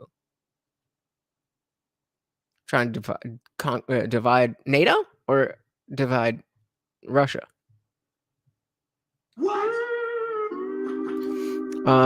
Info. There you go. Infowars, the name of the game. Alex Jones named his corporation wisely. There's a reason. Put another one in the Alex Jones is right jar. I believe you. I'm with you, Seabass. from the Timcast. Let's jump to the story from Fox News. You know him, you love him. White House tells governors thousands of objects in the skies aren't aliens, could be used car lot balloons. The flying objects number in the hundreds, if not thousands, and could be anything from used car lot balloons to aircraft launched by commercial enterprises, a White House official says. Well, thanks for those words of reassurance. He says they're not aliens. This is not an invasion of aliens. I mean, it's funny, but it's not funny because people are communicating this on platforms that are widely viewed, and it's creating fear that is unnecessary. I segue into this story because we've got a Chinese spy balloon. They shoot it down. China's now threatening retaliation. We've now got UFOs being shot down. I'm wondering if the United States is ready for some comeuppance. And I don't want to say America and its ideals because I think we were founded on good things that gradually got better and we got rid of bad things. But now we have a military-industrial complex that is hell-bent on invading other countries for a variety of reasons, destabilizing the North Africa and the Middle East for cheap oil into our allies' countries. And China is ready to say, we'll play ball. So I'm wondering if you think we're headed towards some kind of actual action either on Taiwan or on the U.S., or are we about to get into another war in the Pacific theater? It seems like World War III. So as he says, it seems like it. And the thing to remember is that it's not just one thing happening in the world. It's not just like there is a line of Ukrainians and a line of Russians fighting each other, and that's it. There's so much other stuff going on that also can play a part in it, when this conflict inevitably spreads. Then the sides people take, the allegiances and alliances people have, like it's. I mean, Seabass is right. Seabass is right. We ain't seen nothing yet. How often do I say Seabass is right? But Seabass is right. Harley says they're positioning themselves off the coasts and flying over our airspaces. There's certain details I cannot share, but trust me, you should prepare. What?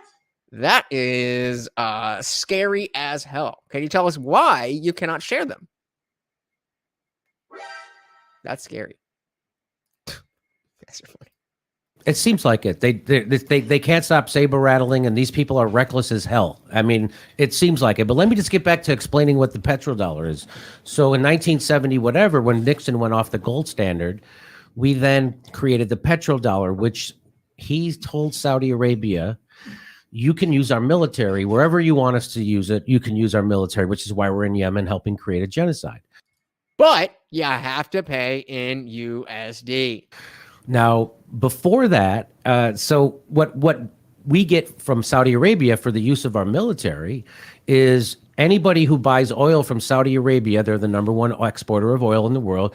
Anybody who buys it has to buy it in US dollars. So they have to take whatever their currency is, convert it to US dollars, and then buy their oil with the US dollars. Again, that is the only reason that the dollar is as valuable as it is. It's artificially inflated by the fact that people need oil, and the Saudis have this agreement. But they could stop. That doesn't have to be the case. And I think what he's leading into is the fact that other places are now getting more capabilities to offer oil. Remember, I said Biden's administration hates Russians. Also, the Saudis aren't Arabs; they're crypto. What? It's information that cannot be shared to the public for security reasons. Military has to keep its secrets. Haram! How dare you? Maybe you can give us a little sneak peek in Discord. Well, let's see. And what does that do? That artificially props up the US dollar. So that's why we're the reserve currency around the world. Now, so as soon as that goes away, which it is going away because now Saudi Arabia is starting to sell oil to China. What did I just say? What did I just say? I didn't know he was going to say that. I was just saying that as soon as somebody else has these capabilities to cut America out, we're screwed. In China's denomination and not US dollars, also to India. And they're all, I think Italy also. So that will be the end of the petrodollar, which will be the end of the US dollar being the reserve currency around the world, which means our dollar will collapse and along with our economy. Let me add to that. The reason because that's not enough. Let's add more. This props up the American economy and makes Americans live so well while having to do so little. I'll give you an example. How is it that some writer at BuzzFeed's making $60,000, $70,000 a year? Serious question. Because the dollar is artificially strong. In order for the dollar to be as strong as it is normally, we would have to mass produce objects to sell. Something. We have to export things. Yeah. Now, to be fair, we do export culture. People really want to watch, our celebrities and our pop stars tour around the world.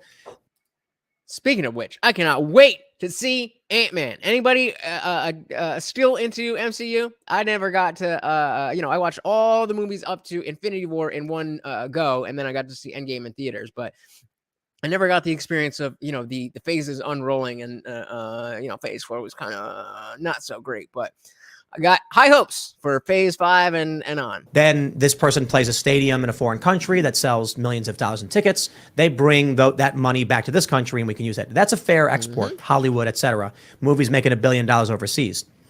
It's just, there's a lot of Weinsteins and Epsteins and all of that, but, whatever. But we do not export enough to keep the dollar as strong as it is. We just have lots of guns. And we tell people, use it or else. The other thing we do is we give tax dollars away and print money and give it to other countries, crossing our fingers they will use it. So it's a multifaceted economic system. To prop up the petrodollar, we do things like send $10 million to Pakistan for gender studies. Did you hear about this? No, I didn't know. It was part of the big omnibus a couple years ago. And everyone's wondering, why are we giving $10 million to Pakistan for gender studies? It makes no sense. It does make sense. If Pakistan is given $10 million, they say, okay, this is great. This is valuable and we'll use it. Everyone around them then says, we'll sell you these eggs. And they go, all we have is US dollars. And they go, okay, I guess we'll take US dollars. I was joking, no freedoms. Obviously, I'm not expecting her to give out military classified secrets. It is forcing confidence in this currency. So it's an economic incentive to give money away to prop up our economy. And then there's the militaristic incentive of do it or what happened to Gaddafi? Yeah, he was really interested in what gold dinars, right? Yeah, he was going to create his own, I think it was called the dinar. That was going to be the currency of Africa. And they couldn't let that happen. Again, and he wanted to keep the oil for his people. Whatever you want to do, it's not good. Yeah. Same thing. We overthrew Iran. We overthrew Iraq. We overthrew Iran in the 50s. Saddam Hussein, I think, wanted to trade in euro and use other currencies. Yeah. And then, and he gets holed up quite literally and then hung. And so you can't do that. And so NATO then invaded and bombed to smithereens Libya, turned it into a failed state with open slave markets, decapitated their leader. And we just go. And then Barack Obama goes, yeah, that was a mistake. That was a mistake. Well, what did Hillary Clinton say? Y'all just seen it. What did Hillary Clinton say? And she laughed. She said, we came, we saw, he died. Did you see her email with her emails about Sidney Blumenthal with Osprey Global Solutions, one of Sydney's arms manufacturing companies, or he's basically a gun runner, one of Bill Clinton's advisors. Okay. And he wasn't supposed to be involved with the Obama administration, according to Barack. He said, no, I don't want Sidney around, but Sidney and Hillary are fast friends. They're old school. So she basically set up his company. They had plans to set up his companies, two of his companies, one of his Osprey, in Libya, and then just sell weapons to the new administration. And it's all in her emails that came out that should have exonerated Bernie Sanders. I don't know why Bernie didn't. And that's a whole other conversation about her emails. Her emails that, you know, were apparently no big deal, and that Snopes had to put out a fact check when Trump said that she acid washed her servers, and they said that false. Hillary Clinton did not pour a corrosive acid or a corrosive liquid on her computer. So Divine and Rod had said, yes, great. Revalue our currency and F the central banks. Some people will have to work for a living. A little dirt under the fingernails is good for the soul. I like it. I like it. Oh yeah, that's how you do it. You already know. Harlan says that gender studies thing is true. Yep. Somebody actually has a video finding binders labeled gender studies in the trash after the Taliban took over. The woke is very oblivious to the world. That is exactly why they took on the moniker of woke. Like, I remember talking about being woke and staying woke and stuff, saying that non-ironically and actually meaning it. And then everybody was like, it just like everything else gets flipped upside down. What do you mean? People, who? I was thinking Maxwell, but that's a good question, I guess. I was going to say, Obama says, Divine Rod says Obama is one of the biggest human frauds to walk the earth. Only seconded to Hillary Clinton. Yeah. Hawkins says, did I wipe the server? Like with a cloth? Did I have Seth Rich taken out? Like to dinner? What? Haram! Well, I mean, sure, but acid washing is a term that is used to just mean delete stuff. But you can see how the establishment media, they had to put out something that said she literally did not pour a corrosive liquid. Even though that was never that was never the accusation. That was never the accusation. It was that she deleted emails that she wasn't, I don't even remember what she wasn't supposed to have, or she used on the wrong computer or the wrong email or whatever it was. And it wasn't secured. And so anybody could just hack that. The irony. Oh, man. 152. Somebody, please remind me to clip this. Oh, my goodness. Thank you. Thank you so much. Seabass, you never disappoint. That's really? Whoa, wrong button. No way. No way. I do not believe you. Hillary Clinton emails with Claude. There's no way this is real. I do not believe you. I don't know if you noticed how clean the table is this morning. We wiped it with a cloth. Let's talk. You hear all weekend. Let's talk about Hillary Clinton and her explanation for the server this week. Can we play that? I just need to prepare for this. I just need to prepare for this, because as much as I love to hate on her, I still have to come back to the understanding that I did, in fact, place a vote for this woman. Did you wipe the server? What, like with a cloth or something? I don't know. You know how it works digitally. Did you try to wipe the whole server? I don't know how it works digitally at all. Apparently, you do. Oh my goodness. Oh my, wow. This woman, Jesus Christ. Just for Seabass there. Holly said, look, they have to tell people not to put plastic bags on their heads. So not that surprised. I mean, how many people really need that warning, though? There's definitely people dumb enough that obviously they need that warning. Or like the silica gel. Do not eat. But how many people are really trying to eat that? Even the whole the Tide Pod thing.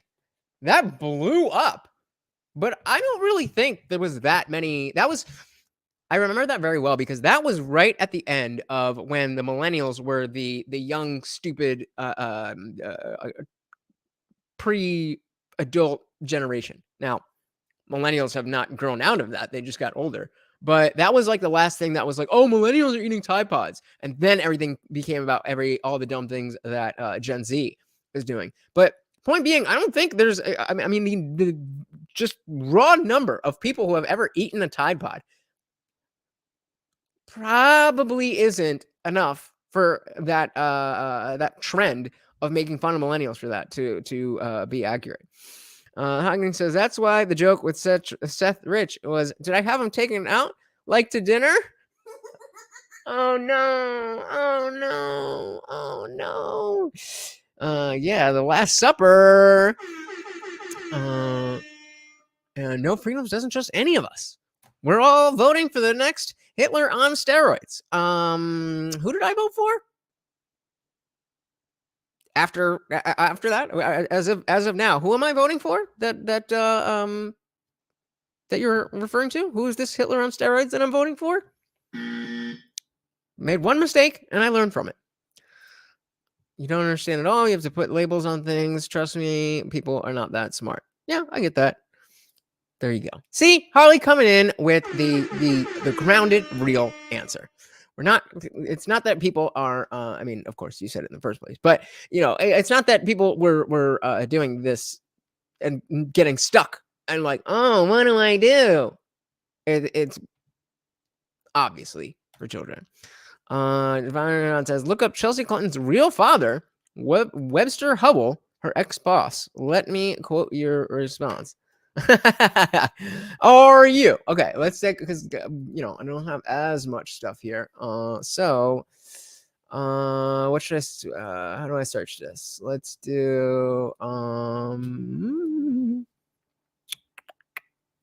should I just search Webster?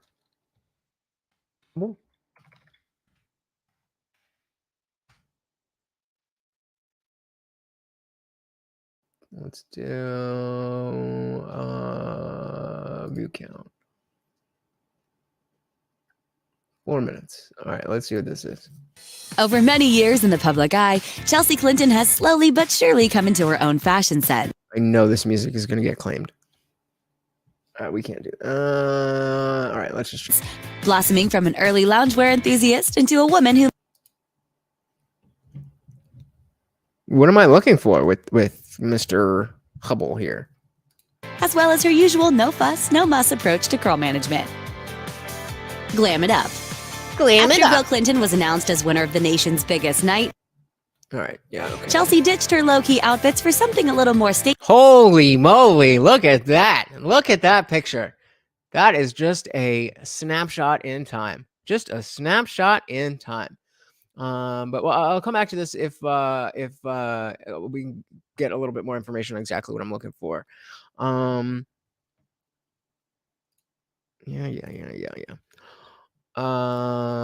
So let's back this up a little bit, see where we were. Image search. Okay, I can do that. I can do that.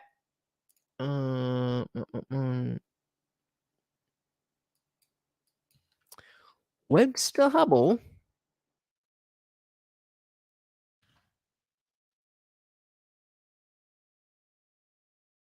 Jesus, that's an attractive man right there.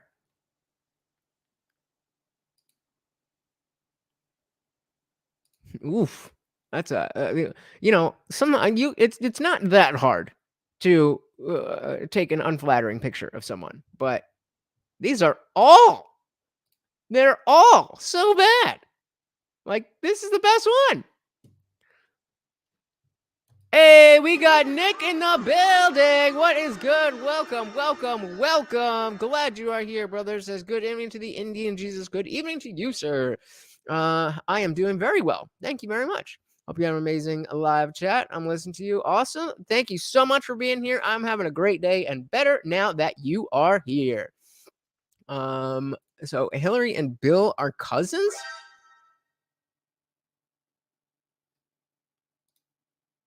What? Can I? Is that true? Freedom says Bill Clinton did nothing wrong. We just had to make sure everything was washed carefully and all was washed careful and all around. You start out as really strong sometimes, and then it just what I don't know what you're talking about. That's wild. So are Bill and Hillary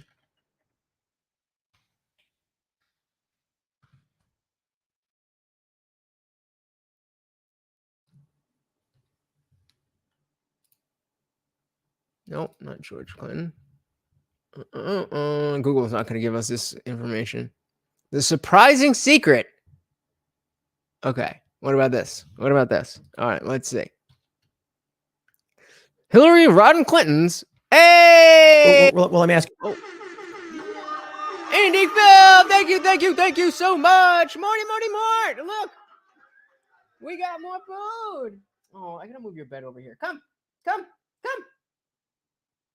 No, you want to lay down? All right, you can come over here. It's gonna be right here whenever you want it. Thank you so much, Indie Film. Bill has a half black kid. I did not know that. You guys are teaching me a lot here. Oh, there he goes.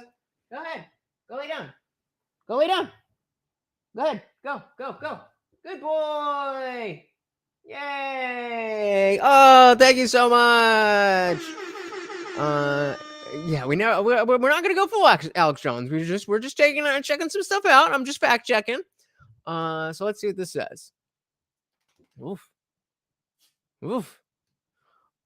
We all know Hillary, Bill, and Chelsea Clinton, but what about the extended Rodham Clinton families? Both Clintons have family members who haven't been talked about much recently. Is this the whole article? Oh, wait, what? This is the whole article?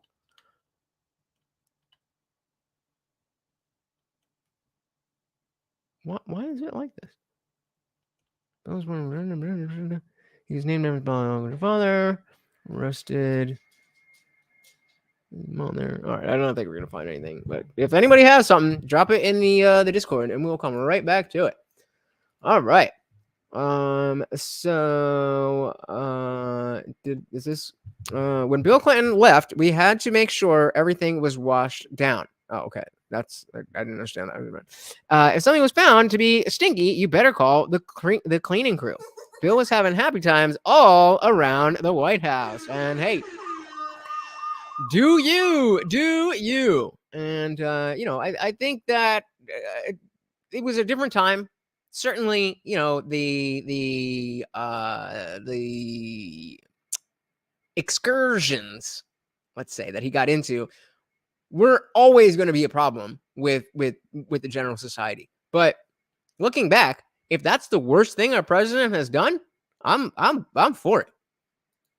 All right, let's back this up a little bit, see where we are.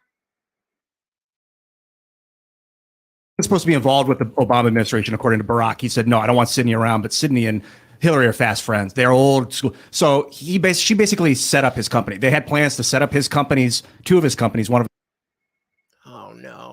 his Osprey in Libya, and then just sell weapons to the new administration. And it's all in her emails that came out that should have exonerated Bernie Sanders. I don't know why Bernie didn't. Well, let me ask you, Jimmy, I got you. What happens when the petrodollar collapses? We all die. No, when the petrodollar collapses, we're going to be eating bugs. Nick says, am I the only one who can't figure out why the Clintons aren't in prison? Nope. We're all wondering. We are all wondering. Myron says, Billy Crack Clinton did his... Really? I had a huge crush on Elizabeth Hurley when, what was that movie? With Brendan Fraser, where she was the devil. Bedazzled. Bedazzled? I think that's what it was. Oh my God. Between that and Austin Powers, Elizabeth Hurley, I mean, God damn. Chrysler says that my theory is that Hillary's dad was a hitman for the mob and he whacked Marilyn Monroe. All right. Euroman. All of you, well, yes, of course, we all have common ancestors, but it's not really what we're talking about.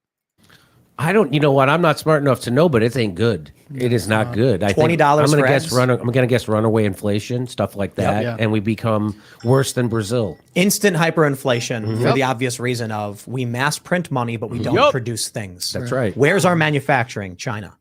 We're not doing it. So that means if we're not producing things, this was, I can't remember who we had on the show. They were talking about this. They said that, this was Byron Donalds. He said, you've got, with the COVID lockdowns, no production. So supply is low, but they're giving money to people. So demand is high. What does that do? It increases the cost of goods. High demand, low supply. I was going to say it screws up our entire country, but you put it a little bit more succinctly. Now what happens when the US dollar collapses and we're unable to buy things like laptops from South Korea or, Foxconn and things like that, or China stops selling to us? No supply, extremely high demand, and we are not producing anything to trade. So it's not just a supply issue. It's we have nothing of value to give to anybody anymore. Stagflation. Wow. So then, Job opportunity, if you ask me. Then we're going to see, you call it hyperinflation. I don't know what's beyond hyperinflation. Well, it's now hyper super inflation, currency reset. But that's if all of this stuff is actually heading towards war. If I'm worried about these balloons. I don't know what's going on, but China's threatening attacks on U.S. entities. They're saying it seems to me that any move China is going to make on Taiwan, that's probably the first thing they're going to do before any kind of real war breaks out between us and them. It'll be, and we've already seen how messy that situation is. Aside from the Ukrainian situation, the fact that Joe Biden said that we would attack or we would respond if China made a move on Taiwan, and then the White House, whoever that is, walked that back and said, "Oh no, that's not our position. That's just what the president of the United States said out of his own mouth." But I mean, it's Joe Biden, so I'm willing to accept that there's a cabal of people over puppeting him, and I'm happy that he is not actually running the country, because that probably wouldn't end well. And even as it is, it's not going so well. Byron says the economy is not just about producing things. There are plenty of service-oriented industries. Very, very true. Very true. Hungin says austerity measures. I'll be honest, I don't know what austerity means. I've heard that word before, but I don't know what it means.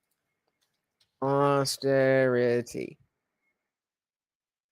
Sternness or severity of manner or attitude. Oh. Gotcha. So what did you say before? Yeah.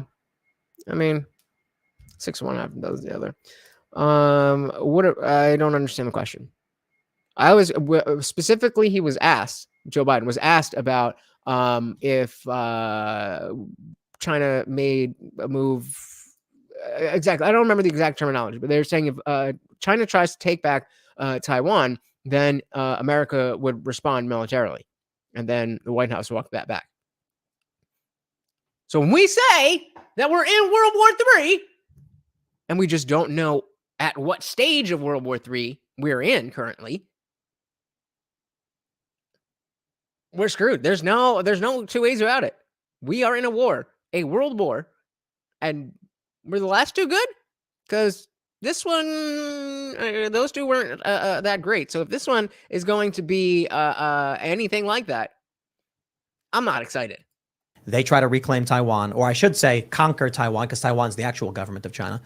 But then I think we'll start to see things like we're seeing now. There will be sabotage, destabilization, cyber attacks, things to disrupt the United States before they make any hot conflict. And lots of confusion. So in confusion, if you look at this article, particularly these balloons, now For all we know, these balloons could be radar. I don't know. I haven't seen any. I don't trust any of it. Maybe that first balloon, because everyone took pictures of it. But there's got this stuff called talking plasma. The military works on this, where they fire lasers from base stations and triangulate them in the sky. With the point that they all come together, it creates like a blob of plasma that they can move around really fast. And they'll be like, how does a craft move like that? Because it's freaking plasma. I swear, I was in high school.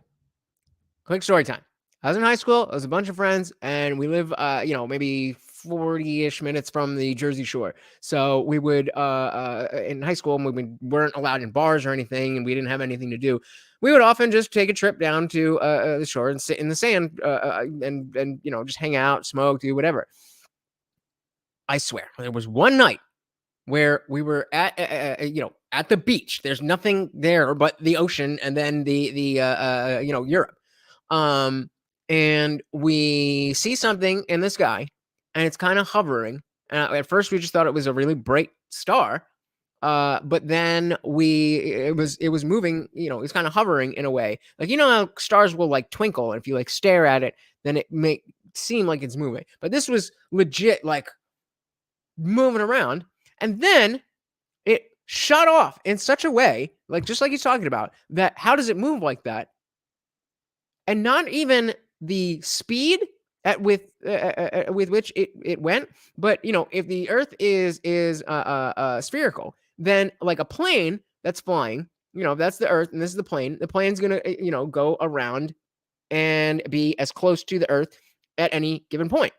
It's not gonna go in a straight line. But it seemed like this thing went like that, like way out of that trajectory. All on point being, there could definitely be this stuff out there. So I want to make that a poll. Do you believe intelligent life exists off Earth? I'm interested to hear from you guys on this one. All right. And they're going to tell you, they may be telling people that it's something other than what it is. So keep your mind open. Project Bluebeam. Yeah, if you can look Have it you up. heard of that one? I haven't heard. Who brought that one up before? The Hong says Investopedia, definitely on austerity, cutting non-essential stuff, wages of the government employees, cutting back on government programs such as programs for veterans. Well, I mean, okay, that is how it starts. I don't necessarily know if programs for veterans is where I want to start. I think that if anything, that needs more funding and more people involved in that. But gotcha. So you're saying that's what's going to happen with hyperinflation? Yeah, yep, 100% agree. Frim says this was going away little by little because of the rich and capitalism. Do people actually know what a UFO is? No, that's why it's called a UFO, unidentified flying object. If we knew it was an alien spacecraft, we would call it an alien spacecraft. But we don't know that that's what it is. And so much like Christians will say, we don't know what that is, so it must be God. Honest, rational interlocutors will say, well, I can see a thing flying in the sky, but I don't know what it is. I mean, I don't know what I saw, but I saw something. It was the twinkling is from the variable speeds of the various light waves hitting your eyes. Did not know that. Very cool. Very cool. But I remember when I was younger, there was a meteor shower. Me and my dad and my sister got up super early to watch it. And I kept thinking, like, before it started, I kept thinking, I was like, oh, I think there's a shooting, because I'd never seen a shooting star before. And I was like, oh, I think it's right there. I said, what are you talking about? I'm like, this star, I've been looking at it, and it's moving. And my dad's like, no, that's not what we're doing. Like, those stars are there every day. And then, you start seeing the shooting stars and the meteorites or whatever they are. And yeah, it's very interesting. Very, very interesting. Hawkins seen something too, but doesn't want to talk about it. What? Haram! Why not? Let us know. What's going on? We got to share information. We got to share information so that we know as much as we can know. Now, Freedom says, well, only an idiot Let's say there's no life on other planets. Talk about the dumbest creatures on Earth who think they know. Okay, we get it. You don't agree with that. Why do you have to go? Why do you have to go that way? Why can't you just say that it's not rational to assume that this is the only planet in the universe that has life? Why are you going to be so negative?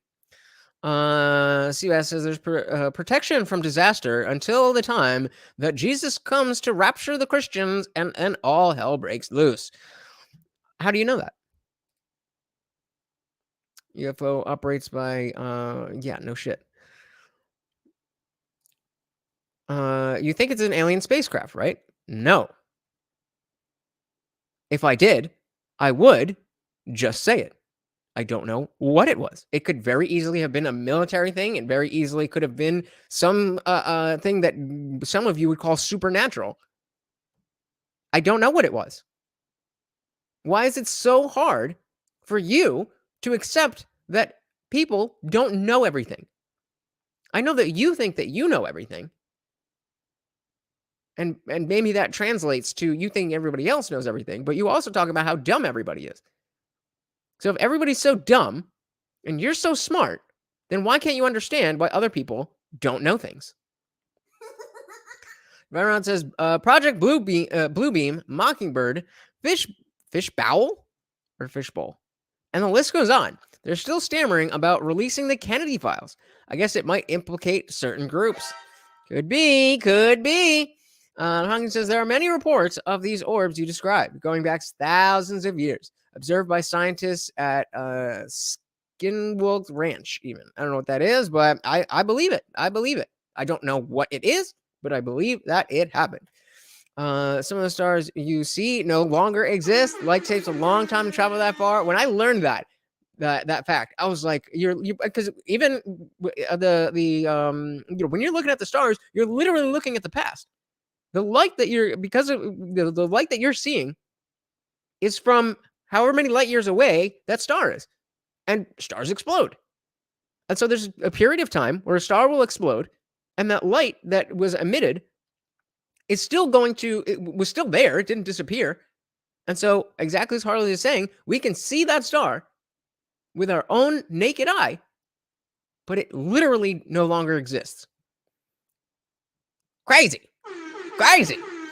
Hung says alien travel is interdimensional, not interstellar. How do you know that?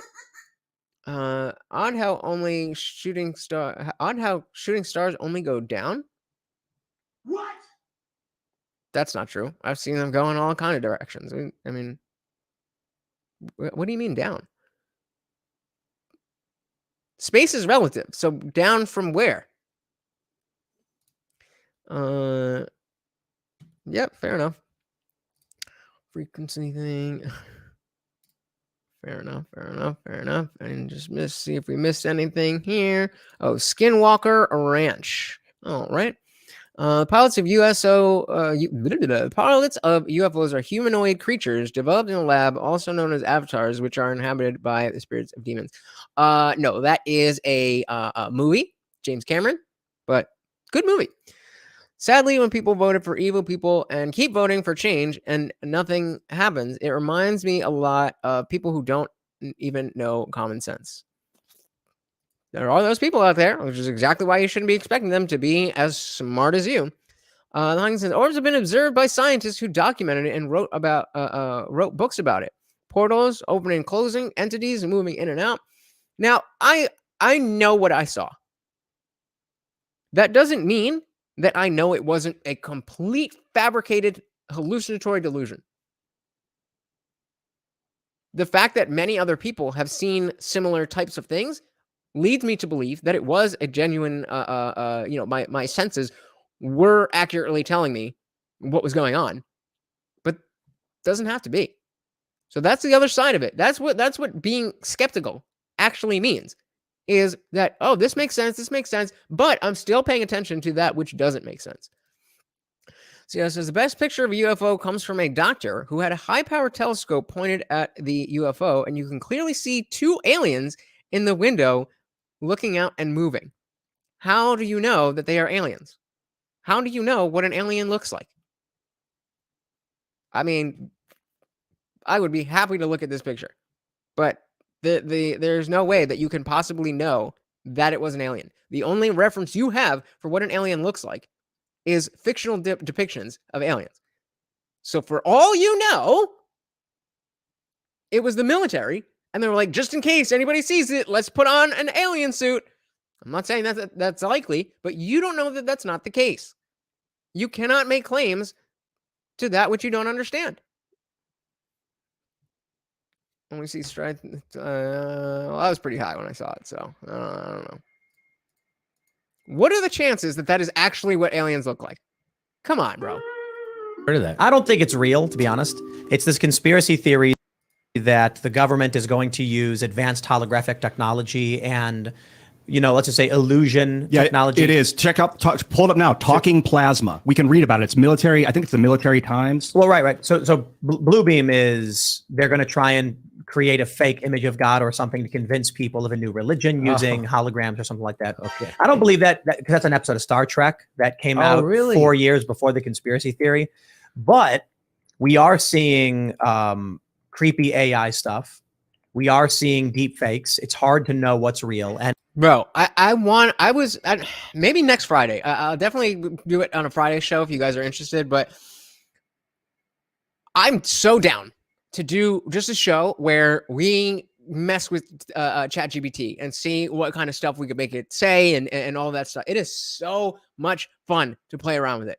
So I'll put up another poll after. But if you guys are down to watch that, and you can, you know, we'll all be like, oh, okay, tell it this, tell it that, and we'll see what it says. We could definitely do that, and it is fun. And as Ian's pointing out with talking plasma, where you're saying it's triangulating lasers, so it creates a ball of light in the sky that moves around in very strange ways to look like a vehicle. It might be more than triangular. It might be like 100 lasers coming together to create a really large one. It might be 2 lasers. I think it's 3 or more. I'm not sure. And they can project sound through this stuff. They can make it seem like sounds coming out of it. If you have hundreds of these lasers, you can probably make it look like a vehicle. Yeah, or an alien craft or some crazy balloon. You can, and then it would move. So how would you know? How would you know? So this is the pilots of these vehicles are produced and allowed. Again, you are telling me what you believe. I am asking you, how do you know? So since we've done that 3 or 4 times now, that is the next thing I need to hear from you in order to continue this conversation. How, by what mechanism do you have you come to accept this knowledge as truth? Byron says Catholic Church funds giant infrared telescopes. I wonder what they're looking for. Seabass, thoughts? Dude, they did it with Tupac. R.I.P. All right, I don't know what that means, but Harley says there are things we cannot see or hear because they're beyond our physical ability to do so. It's not that far off to believe that there are things that exist around us that we aren't aware of. I completely agree with you.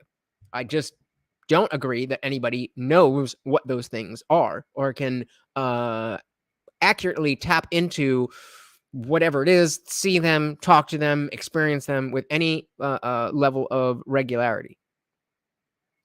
So until we do, then I just have to operate on the best information that we have.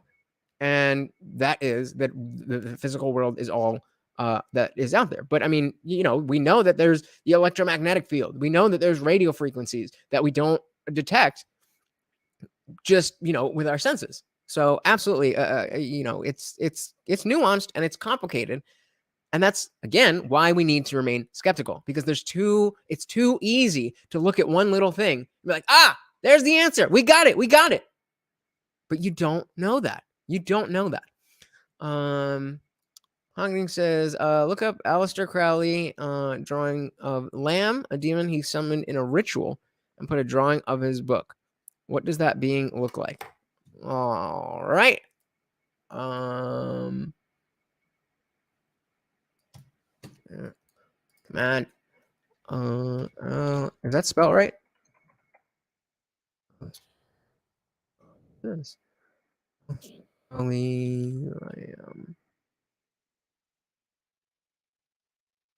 What?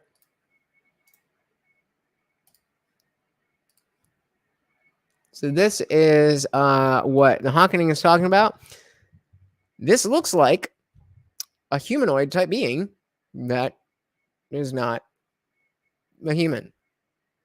It looks exactly like what somebody would say, I saw an alien, that they would see this.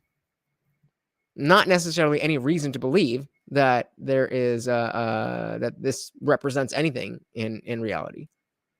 So cool drawing though. We know because many eyewitnesses have been abducted and could see these creatures being grown in jars. How did they know that they were abducted and that they weren't being they weren't dreaming, they weren't hallucinating? I'm willing to accept all of this. I'm oftentimes humans are used to grow these creatures and then abducted to remove the fetus. Okay.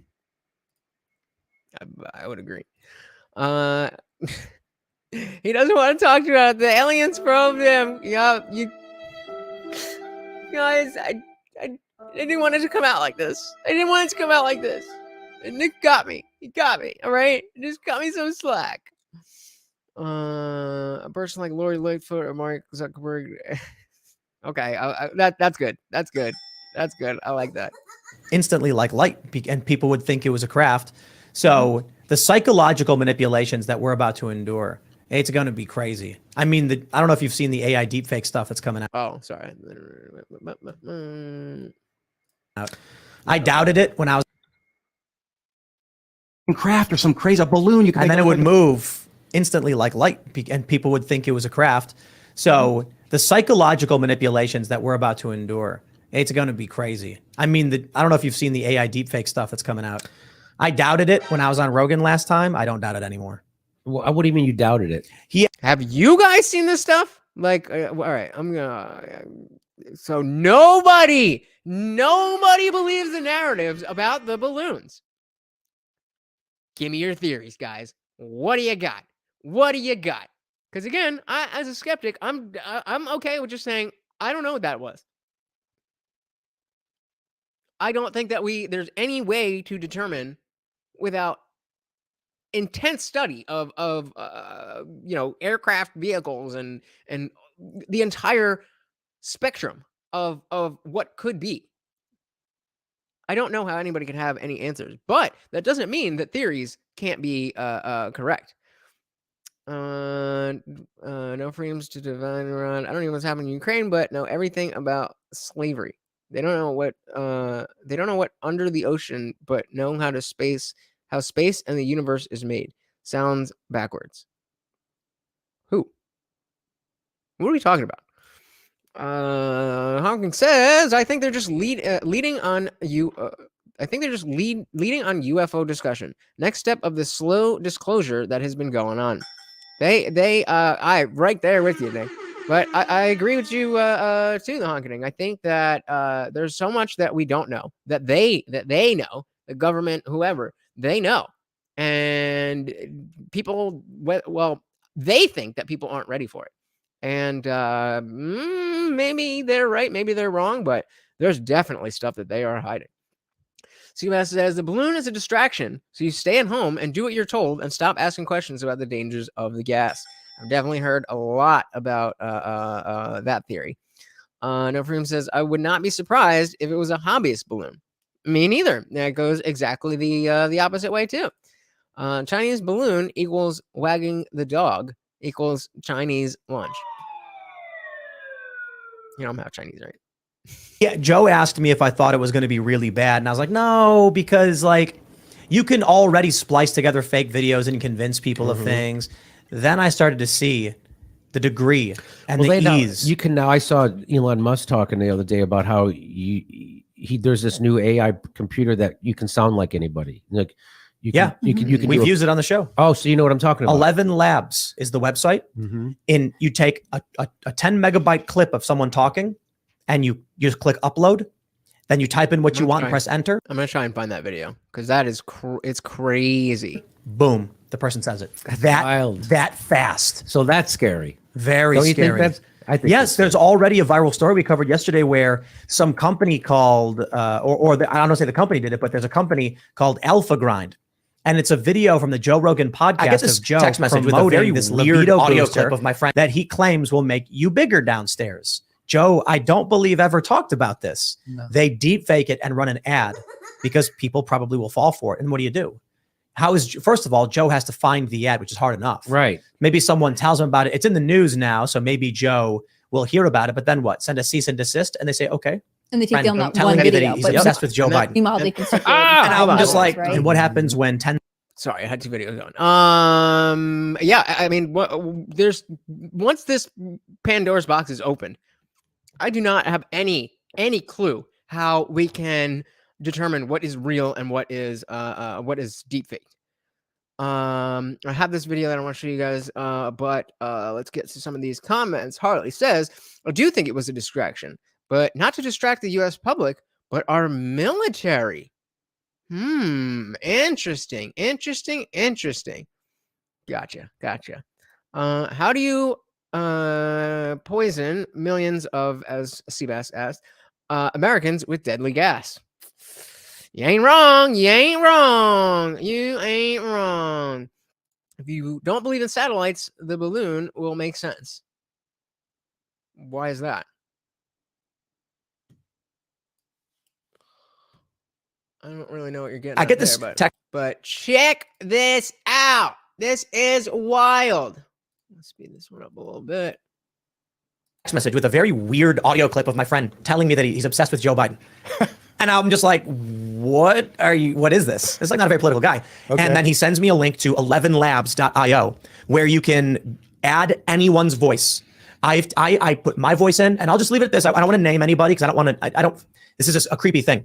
But there are a variety of different podcast hosts. I've uploaded, I took a sample of their voice, and I was able to deep fake their voice in 2 seconds. I'm not exaggerating. What? I clicked add voice, drag and drop MP3, thumb snap, and it does it. So first, I'll show you this. This is speech synthesis from 11 Labs. This is their generic Atom. It's what their default is. I typed in, this is not a real person talking. It's a deep fake. Let's generate, see what it sounds like. I need volume. Do we have volume? Yeah. It's generating. That's what it takes a second. Cool. Yeah, gotta give it a second. This is so this is the next iteration. Like right now, we're all like, "Oh, ChatGPT, it's so cool. You could you can talk to it. It'll tell you anything." But you pair that with this, and it completely changes the entire landscape of how we understand and consume media. freaky. I heard my own voice earlier today. And we're gonna play your voice. This is not a real person talking. It's a deep fake. Let's try that again. This is not a real person talking. It's a deep fake. There you go. So you can type in basically anything. And when I first heard this, I went, well, that's really cool. I've heard robot voices before. I'm not super concerned about it. Right. But then we decided to, which one should I play? Play them all. Here we go. Hi, I'm Luke Rudowski, and I don't know how to pronounce my own last name. That's Seamus Coughlin, by the way. Well, it's a deep fake of Seamus Coughlin. Of Seamus? That's Seamus. That's Luke. Wait a minute. That sounded like Seamus. That was Luke. Play that again. Hi, I'm Luke Rudowski, and I don't know how to pronounce my own last name. I'm going to go with Seamus. That did kind of sound like Seamus. I think that's Luke. Hey, what's up, guys? I'm Ian Crossland, and I'm not wearing any pants today. That sounds like Chris Poole. No, that was. Up, guys? That sounded just like. And I'm not wearing any pants today. Ever. Ever. I really like that guy. That does sound. He did some really great things, like bringing peace to the Middle East. You got to let it play, Ian. Trump is the best president ever. I really like that guy. You just got to lay really great things, like bringing peace to the Middle East. So we have a whole bunch of different. Should I play? Yeah, play. It's so weird because I'm not responsible for what comes out of that guy's mouth. Have you guys seen this stuff? Like, dude, don't tell Wesley I told you this, but we kissed last night. I think we're in love. I do love Wesley, by the way, but not like that. So I don't want to play other people's voices that aren't affiliated with this company or the show. Okay. But let me just tell you, name your favorite high-profile personality. Okay, so this is a different video than I saw. I saw one of the video that I saw was one of his like solo segments, but basically doing the same thing. And it's like, bro, what is going on? How is this so easily possible? So going back to the balloons, I think it was also to show that the U.S. is not as untouchable as we like to think it is, especially under Brandon. CUS says the latest theory is the balloon was intended for Guam, but blown off course. I think it was an act of God. And we can look at the balloon as a Passover in the beginning of many plagues. Really? For instance, a lot of people are going crazy over this, but I am not. People forget that this is what they want to show the public.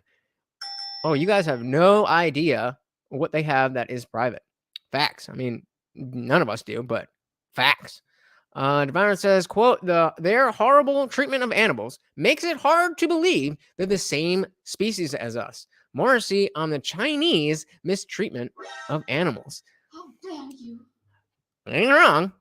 Horror said, this isn't new. This has been around for almost 10 years. People are only just now catching on to this. If you're talking about the deepfake stuff, absolutely it's been around. But in terms of the accessibility, in terms of the ease with which somebody who doesn't have an understanding of the technology to be able to use it, that absolutely is new. That's very new. I mean, I was probably in high school when I first heard about like the idea of a deep fake. So yeah, like 15 years ago or so. But it may have been conceptual back then. I don't know. But that's not what's new. What's new is that you could just go to a website, type it in, and boom, bam, 20-second clip of somebody's voice. Where we live in a world where everyone and their mother wants to be a famous YouTuber and spends 2 hours and 35 minutes and 9 seconds just talking. You could literally make me, my voice, say anything that you want it to say with no understanding of the technology or how it works. That is new. Byron says, whatever the media points out, look in the opposite direction. Yup.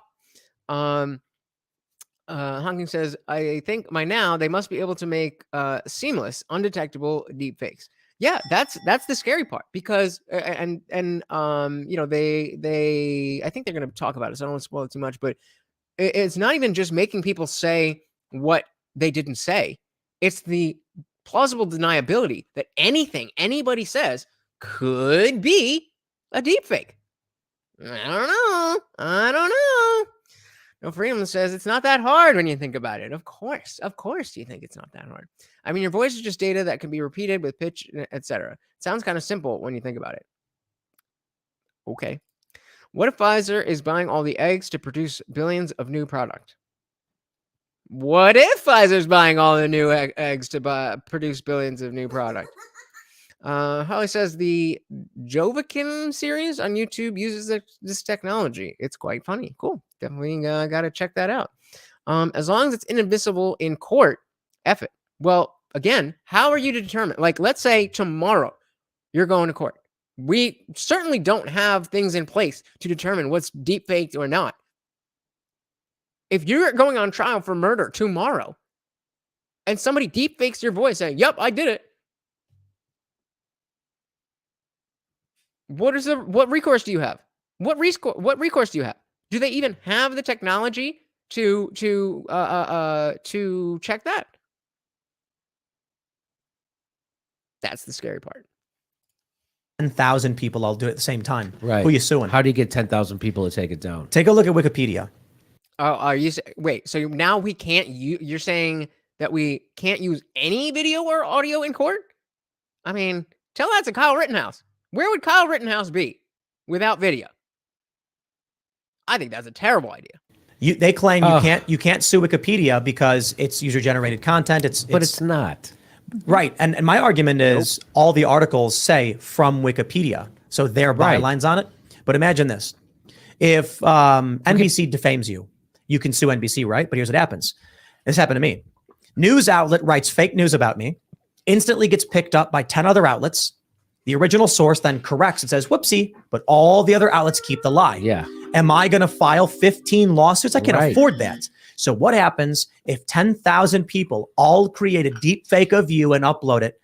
Who are you going to sue? 10,000 people? Good luck. I never thought of any of this. Yeah. So it's going to get real crazy. There's no stopping it. How do you stop this? How do you even address the problem? How?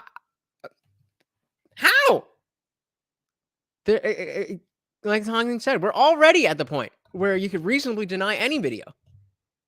But how? I mean, again, going back to Kyle Rittenhouse, the videos that we had of that incident were not detrimental, fundamental to that case.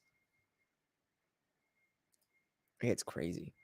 Environment said the murder, is that a person, or are you trying to say a murder trial, like a murder trial right now is mostly metadata and GPS from his cell phone, completely haram. I'm not familiar. Who is murder?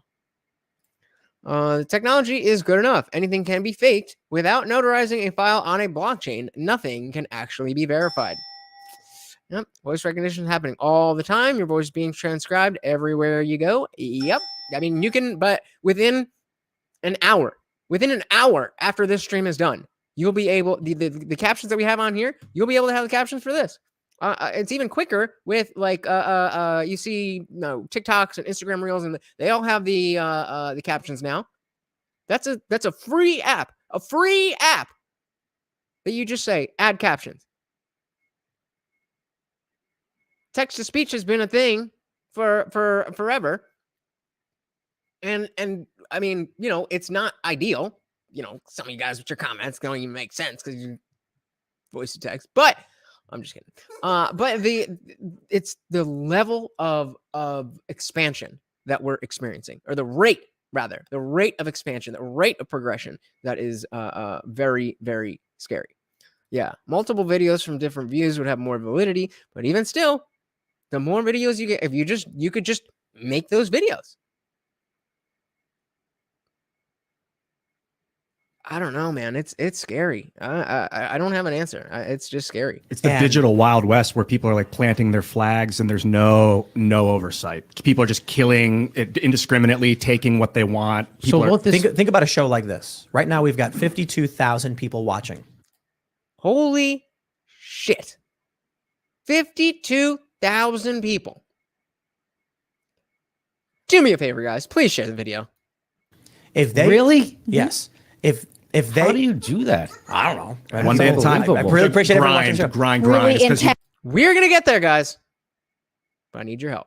It's work all the time from Tim. Wow. If every single person on a show like this, like I want to be careful in how I say this for obvious reasons, but I'll put it this way: there are very large shows that can get 10 to 20 to 50,000 live viewers, and that person could say something like, "Oh, won't someone rid me of this priest?" And then even 10%. Make a deep fake, an embarrassing one. And the internet is flooded with these videos that look real, that sound real, and you can't do anything about it. Because even if you hired a law firm to go after all the fake videos, there's no way to stop them all. Mm-mm. And we know from deleted tweets. We know from deleted tweets. Like once you tweet it, it's out there. You could delete it all you want. But even without screenshots, the Wayback Machine. This is not, I mean, all of the permanence of the internet that people my age were warned about when we had our parents who didn't know how the internet and social media really worked, and we were too young and dumb to really understand long-term consequences. All of those serious conversations about, hey, whatever you post to the internet is out there forever. You don't even have to post it, and it could be out there forever. What does that mean for conversation? What does that mean for law and order? What does that mean for trusting each other? What does that mean? It's going to erode everything. No, good luck. It's not illegal. It's just an infringement on your life rights, copyright infringement or something. These people will argue it's parody. We have videos of us. Check this out. There are videos of us from the show. They're really funny, where someone will splice together. There's one with me, Phil, and Alex Jones, and it's like us saying we love each other or something. And it's an obvious joke. Someone could make a deep fake of you or anybody else saying something offensive or embarrassing, claim it's real, and then if it ever came to the point where they were sued, say it's satire. Good luck. It's gonna be bonkers in the next month or two, because I'm already seeing this all over Instagram. Month or two. I was thinking over the next couple of years, people are going to start doing this, but yeah, I guess that's how this shit works. The next month or two. So pay attention to what's going on Instagram and TikTok. The first thing I saw was Joe Rogan and Jordan Peterson discussing the feminist ethics of Super Mario Brothers. And at first I thought it was real, Because it sounds like something they might talk about, but I was like, this is weird. Joe Rogan saying Princess Peach is a strong character in her own right, and Jordan Peterson saying Mario's tracking her without consent. And I'm like, this is strange. Really? And then I saw the comments, and they're like, this is a parody. And I went, holy shit. All right. Well, I think this is. I think I got it here. So, Jordan, what do you think is the most significant philosophical theme that the new Super Mario Bros. Movie explores? Well, this is insane. Joe, I think one of the most significant themes that the movie explores is the concept of the hero's journey, which is a well-known archetype in mythology and storytelling. Mario is essentially the protagonist, and he goes on a journey to save the princess and faces various challenges along the way. And you know, this journey mirrors the journey of self-discovery that we all go through in our lives. Wow. Wow. That's fascinating, Jordan. I never thought about it that way. But what about the violence in the movie? Is insane. It's pretty bloody, and some people might argue that it's not suitable for children. Well, Joe, I think it's essential to distinguish between the different types of violence that are portrayed in the movie. On the one hand, there is the sadistic narcissist Bowser, who is a malignant Machiavellian character that delights in causing harm to others. On the other hand, there is the violence that Mario and his allies use to defend themselves and protect the innocent. Crazy. And you know, this type of violence is necessary and even virtuous in some cases, and I think it's important to teach children the difference. Furthermore, that's a good point. Film explores themes of power, corruption, and the pursuit of a higher purpose. The antagonist, King Koopa, represents the worst of humanity, a sadistic narcissist who will stop at nothing to achieve his goals, even if it means harming others. Okay. But what about the phrase, clean up your room, which you often use in your lectures? How does that relate to the Super Mario Bros. Movie? I am blown away. I was just talking about this, but seeing it, my mind has my brain just melted. I mean, well, Joe, the phrase clean up your room is a metaphor for taking responsibility and making the world a better place, starting with yourself. In Super Mario Bros., Mario has to clean up his room by facing his fears, overcoming hurdles, and ultimately saving Princess Peach. But ultimately, what I found most impressive about the Super Mario Bros. Movie was its message of personal responsibility. As I always say, clean up your room, bucko. The film reinforces this idea that each individual has the power to shape their own destiny. Wow. And that we are all responsible for the state of our world. Cool. Okay. You're going to laugh, but I got to ask you this, Jordan. Have you ever... See, that little piece there where he said, I got to ask you this, Jordan. That I could definitely tell was not real. Let's do it again. State of our world. Listen, right where he says, right where he says this. Cool. Okay. You're going to laugh, but I got to ask you this, Jordan. See, he would say, I got to ask you this, Jordan. Not, I got to ask you this, Jordan. But it's so, it's spot on. Have you ever wondered what it would be like if Mario took some DMT and went on a crazy adventure through the Mushroom Kingdom?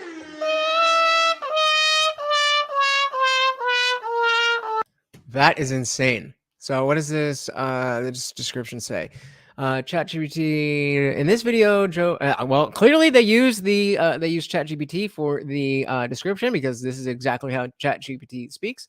In this video, Joe Rogan and Jordan Peterson are brought to life through the power of AI and come together to review the upcoming computer animated fantasy adventure comedy film, the Super Mario Bros. Movie. With the help of ChatGPT, an AI language model, they delve deep into the philosophical meanings behind the movie and explore its themes of heroism, redemption, and the power of brotherly love.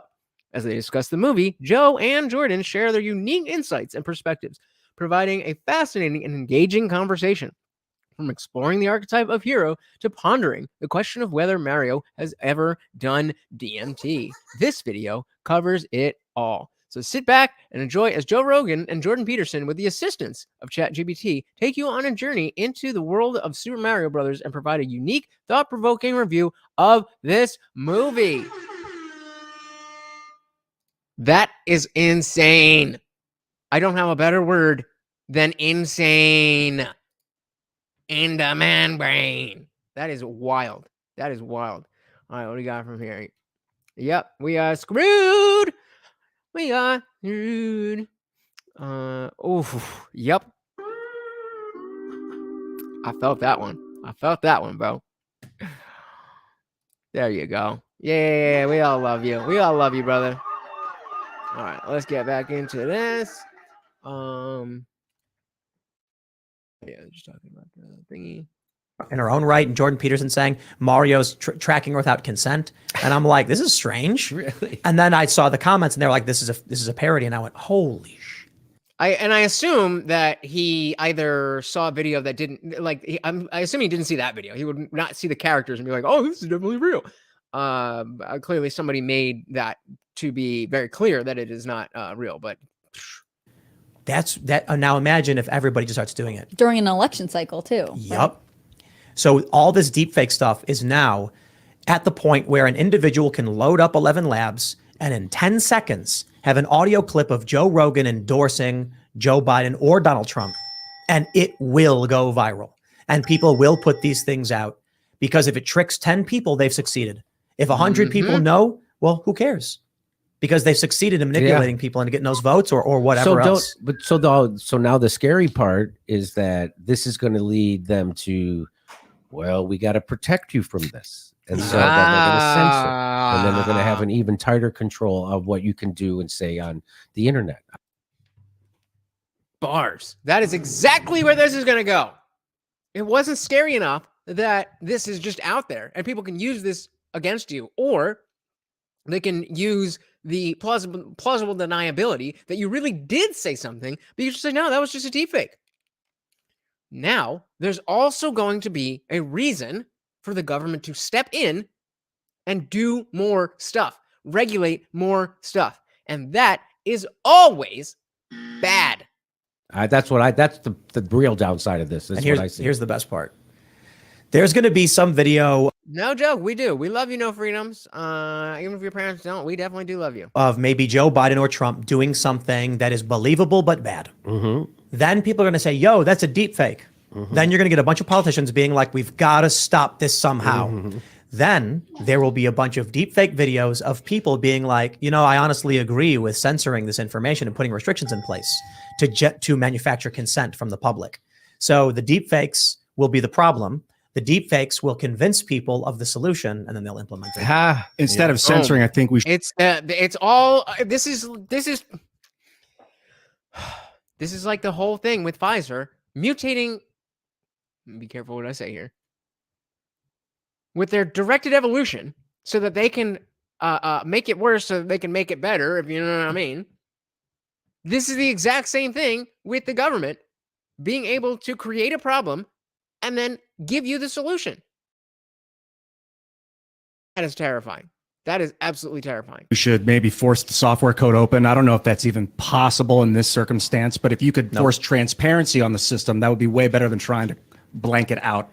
How? I will say this. I think the first thing that will happen is Twitter, YouTube, Facebook, etc. will need to implement deepfake scanning technology. So then they will flag them. So I think what they do on Twitter is parody accounts have to say parody, and you get the bird watch thing that says this is a parody account to warn people. But I think with the advent of deepfake technology, it's scary now. But what we really need is for a company to create a filter that will tell you if something's a deepfake or not. Then Twitter needs to implement it. So in that video of Donald Trump saying something offensive appears, there will be a big exclamation point saying this video was generated by deepfake technology. And if the filter is open source, then you'll know that it's a legitimate scan. But what if, like, and I just know nothing about technology, but if I see a video that's a deepfake, but I don't know it, and I screen record it, therefore generating a new video and say, post it on my Twitter saying, is this real? Is that going to get picked up in these kinds of scanners? Like, since it's a new type of content, like I've technically made a new video. So hopefully, the way that these filters, if they can exist, hopefully the way that they will work is to be able to measure the differences in the patterns, like the speech patterns of an actual person or the actual person, and comparing that, similar to how the copyright stuff works on YouTube. Like YouTube can hear if you're playing a song that you don't have a license for. So even if you record that song on your phone or something and you play it through the microphone, it's still going to pick it up that way. So hopefully that's how the deepfake filters will work as well. But Who knows? Anything here? All right, you guys are just having fun. Fair enough. Would they be able to tell that it's deepfake? I mean, because then how do you take stuff off the internet, right? I know we talked the story to death, but the girls on I think it was Twitch who were upset because they realized that there's AI generated porn of them. That's cute. And they're Cinderella. saying, like, what am I gonna? Have you heard this story? No. There was a. Have you guys heard about this? I think this is hilarious because of the streamer that got caught. I don't think it's hilarious. I think it's definitely an invasion of privacy, but it is kind of funny that these Twitch streamers, these female Twitch streamers, are getting deep faked into prawn videos. I mean, it's not funny for them. It's not funny that it's happening to them, but it is kind of funny. And it's even funnier that dude got caught, and then he had to do a stream with his wife sitting right next to him. He's like, "Oh my god, I'm so sorry. Like, I was just looking up like AI technology, and it was like 2 a.m, and somehow I ended up on Pornhub, and like, stupid advertisement. I know I'm not the only one that clicked it. But this stupid advertisement, they show it to you over the whole thing. Oh my god, that." Is funny. Great question. I don't think we're gonna get an answer. So, well, that is what dogma does, guys. This is why it's bad to think dogmatically, whether it's religion, whether it's politics, whether it's any other person, whether it's a cult or whatever. Dogmatic thinking will allow otherwise intelligent and moral people to do atrocities. Nothing can do that like dogma. Nothing. Hawking says, deepfake is an abomination. All of it is, though. I'm going to disagree with you there. But fair enough.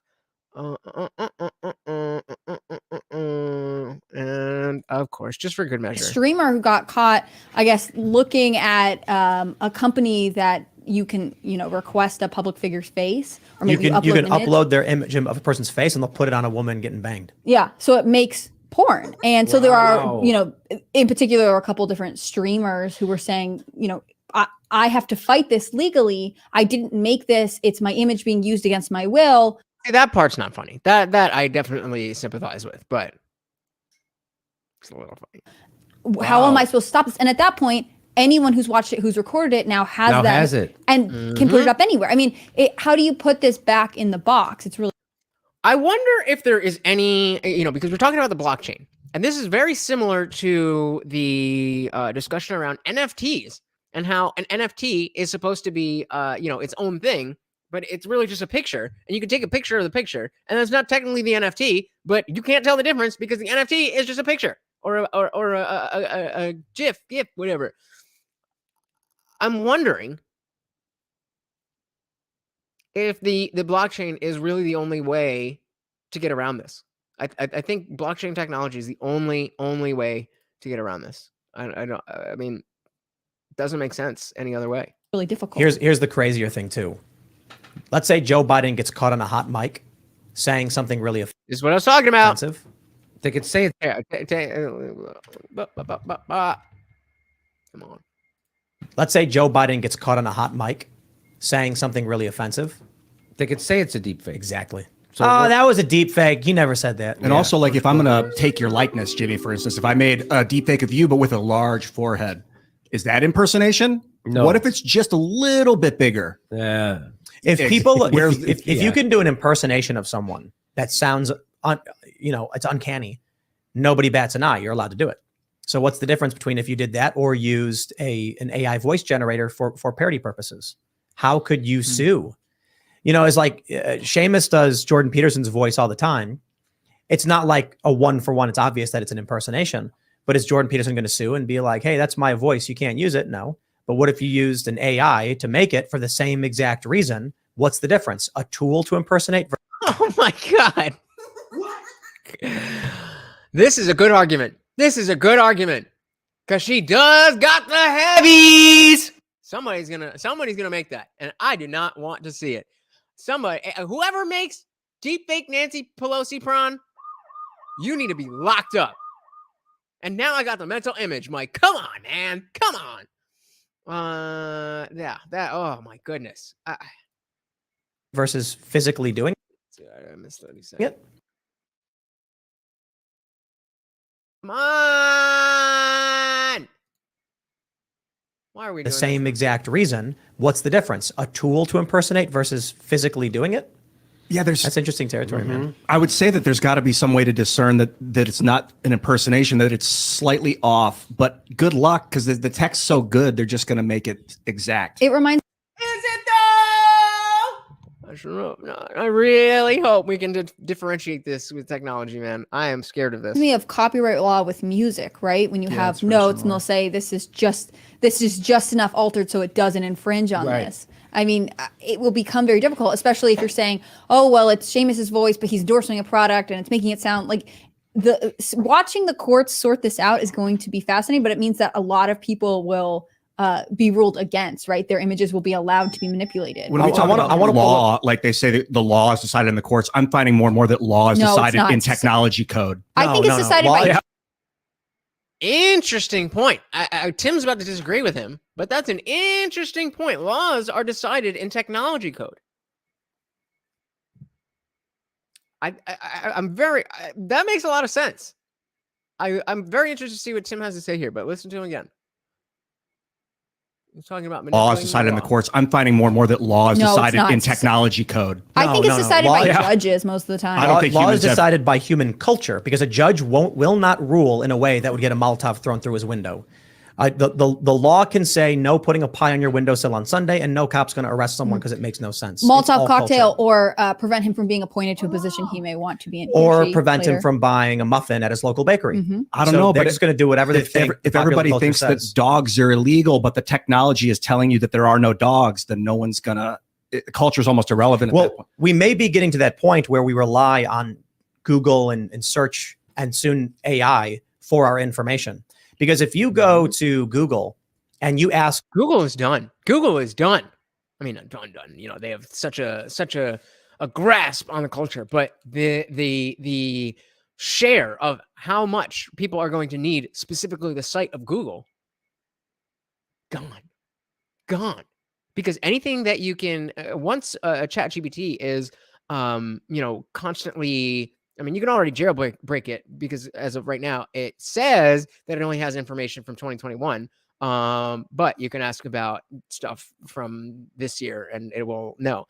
But that's because people are inputting information and stuff. But once it gets to that point where it just has access to the entirety of human knowledge, the internet, then searching through a list of things that may or may not answer your question, instead of just directly asking the question and getting the exact answer that you want.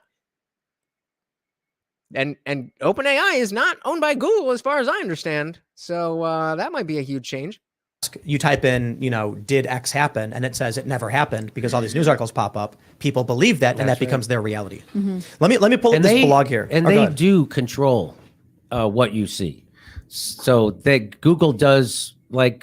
their algorithm, you don't know. That was what the big thing with Dogpile. Remember, they were like, that's another search engine, and everybody got bummed out when they said, "Hey, we're going to go along with the COVID narrative, and we're going to." DuckDuckGo. Oh, DuckDuckGo.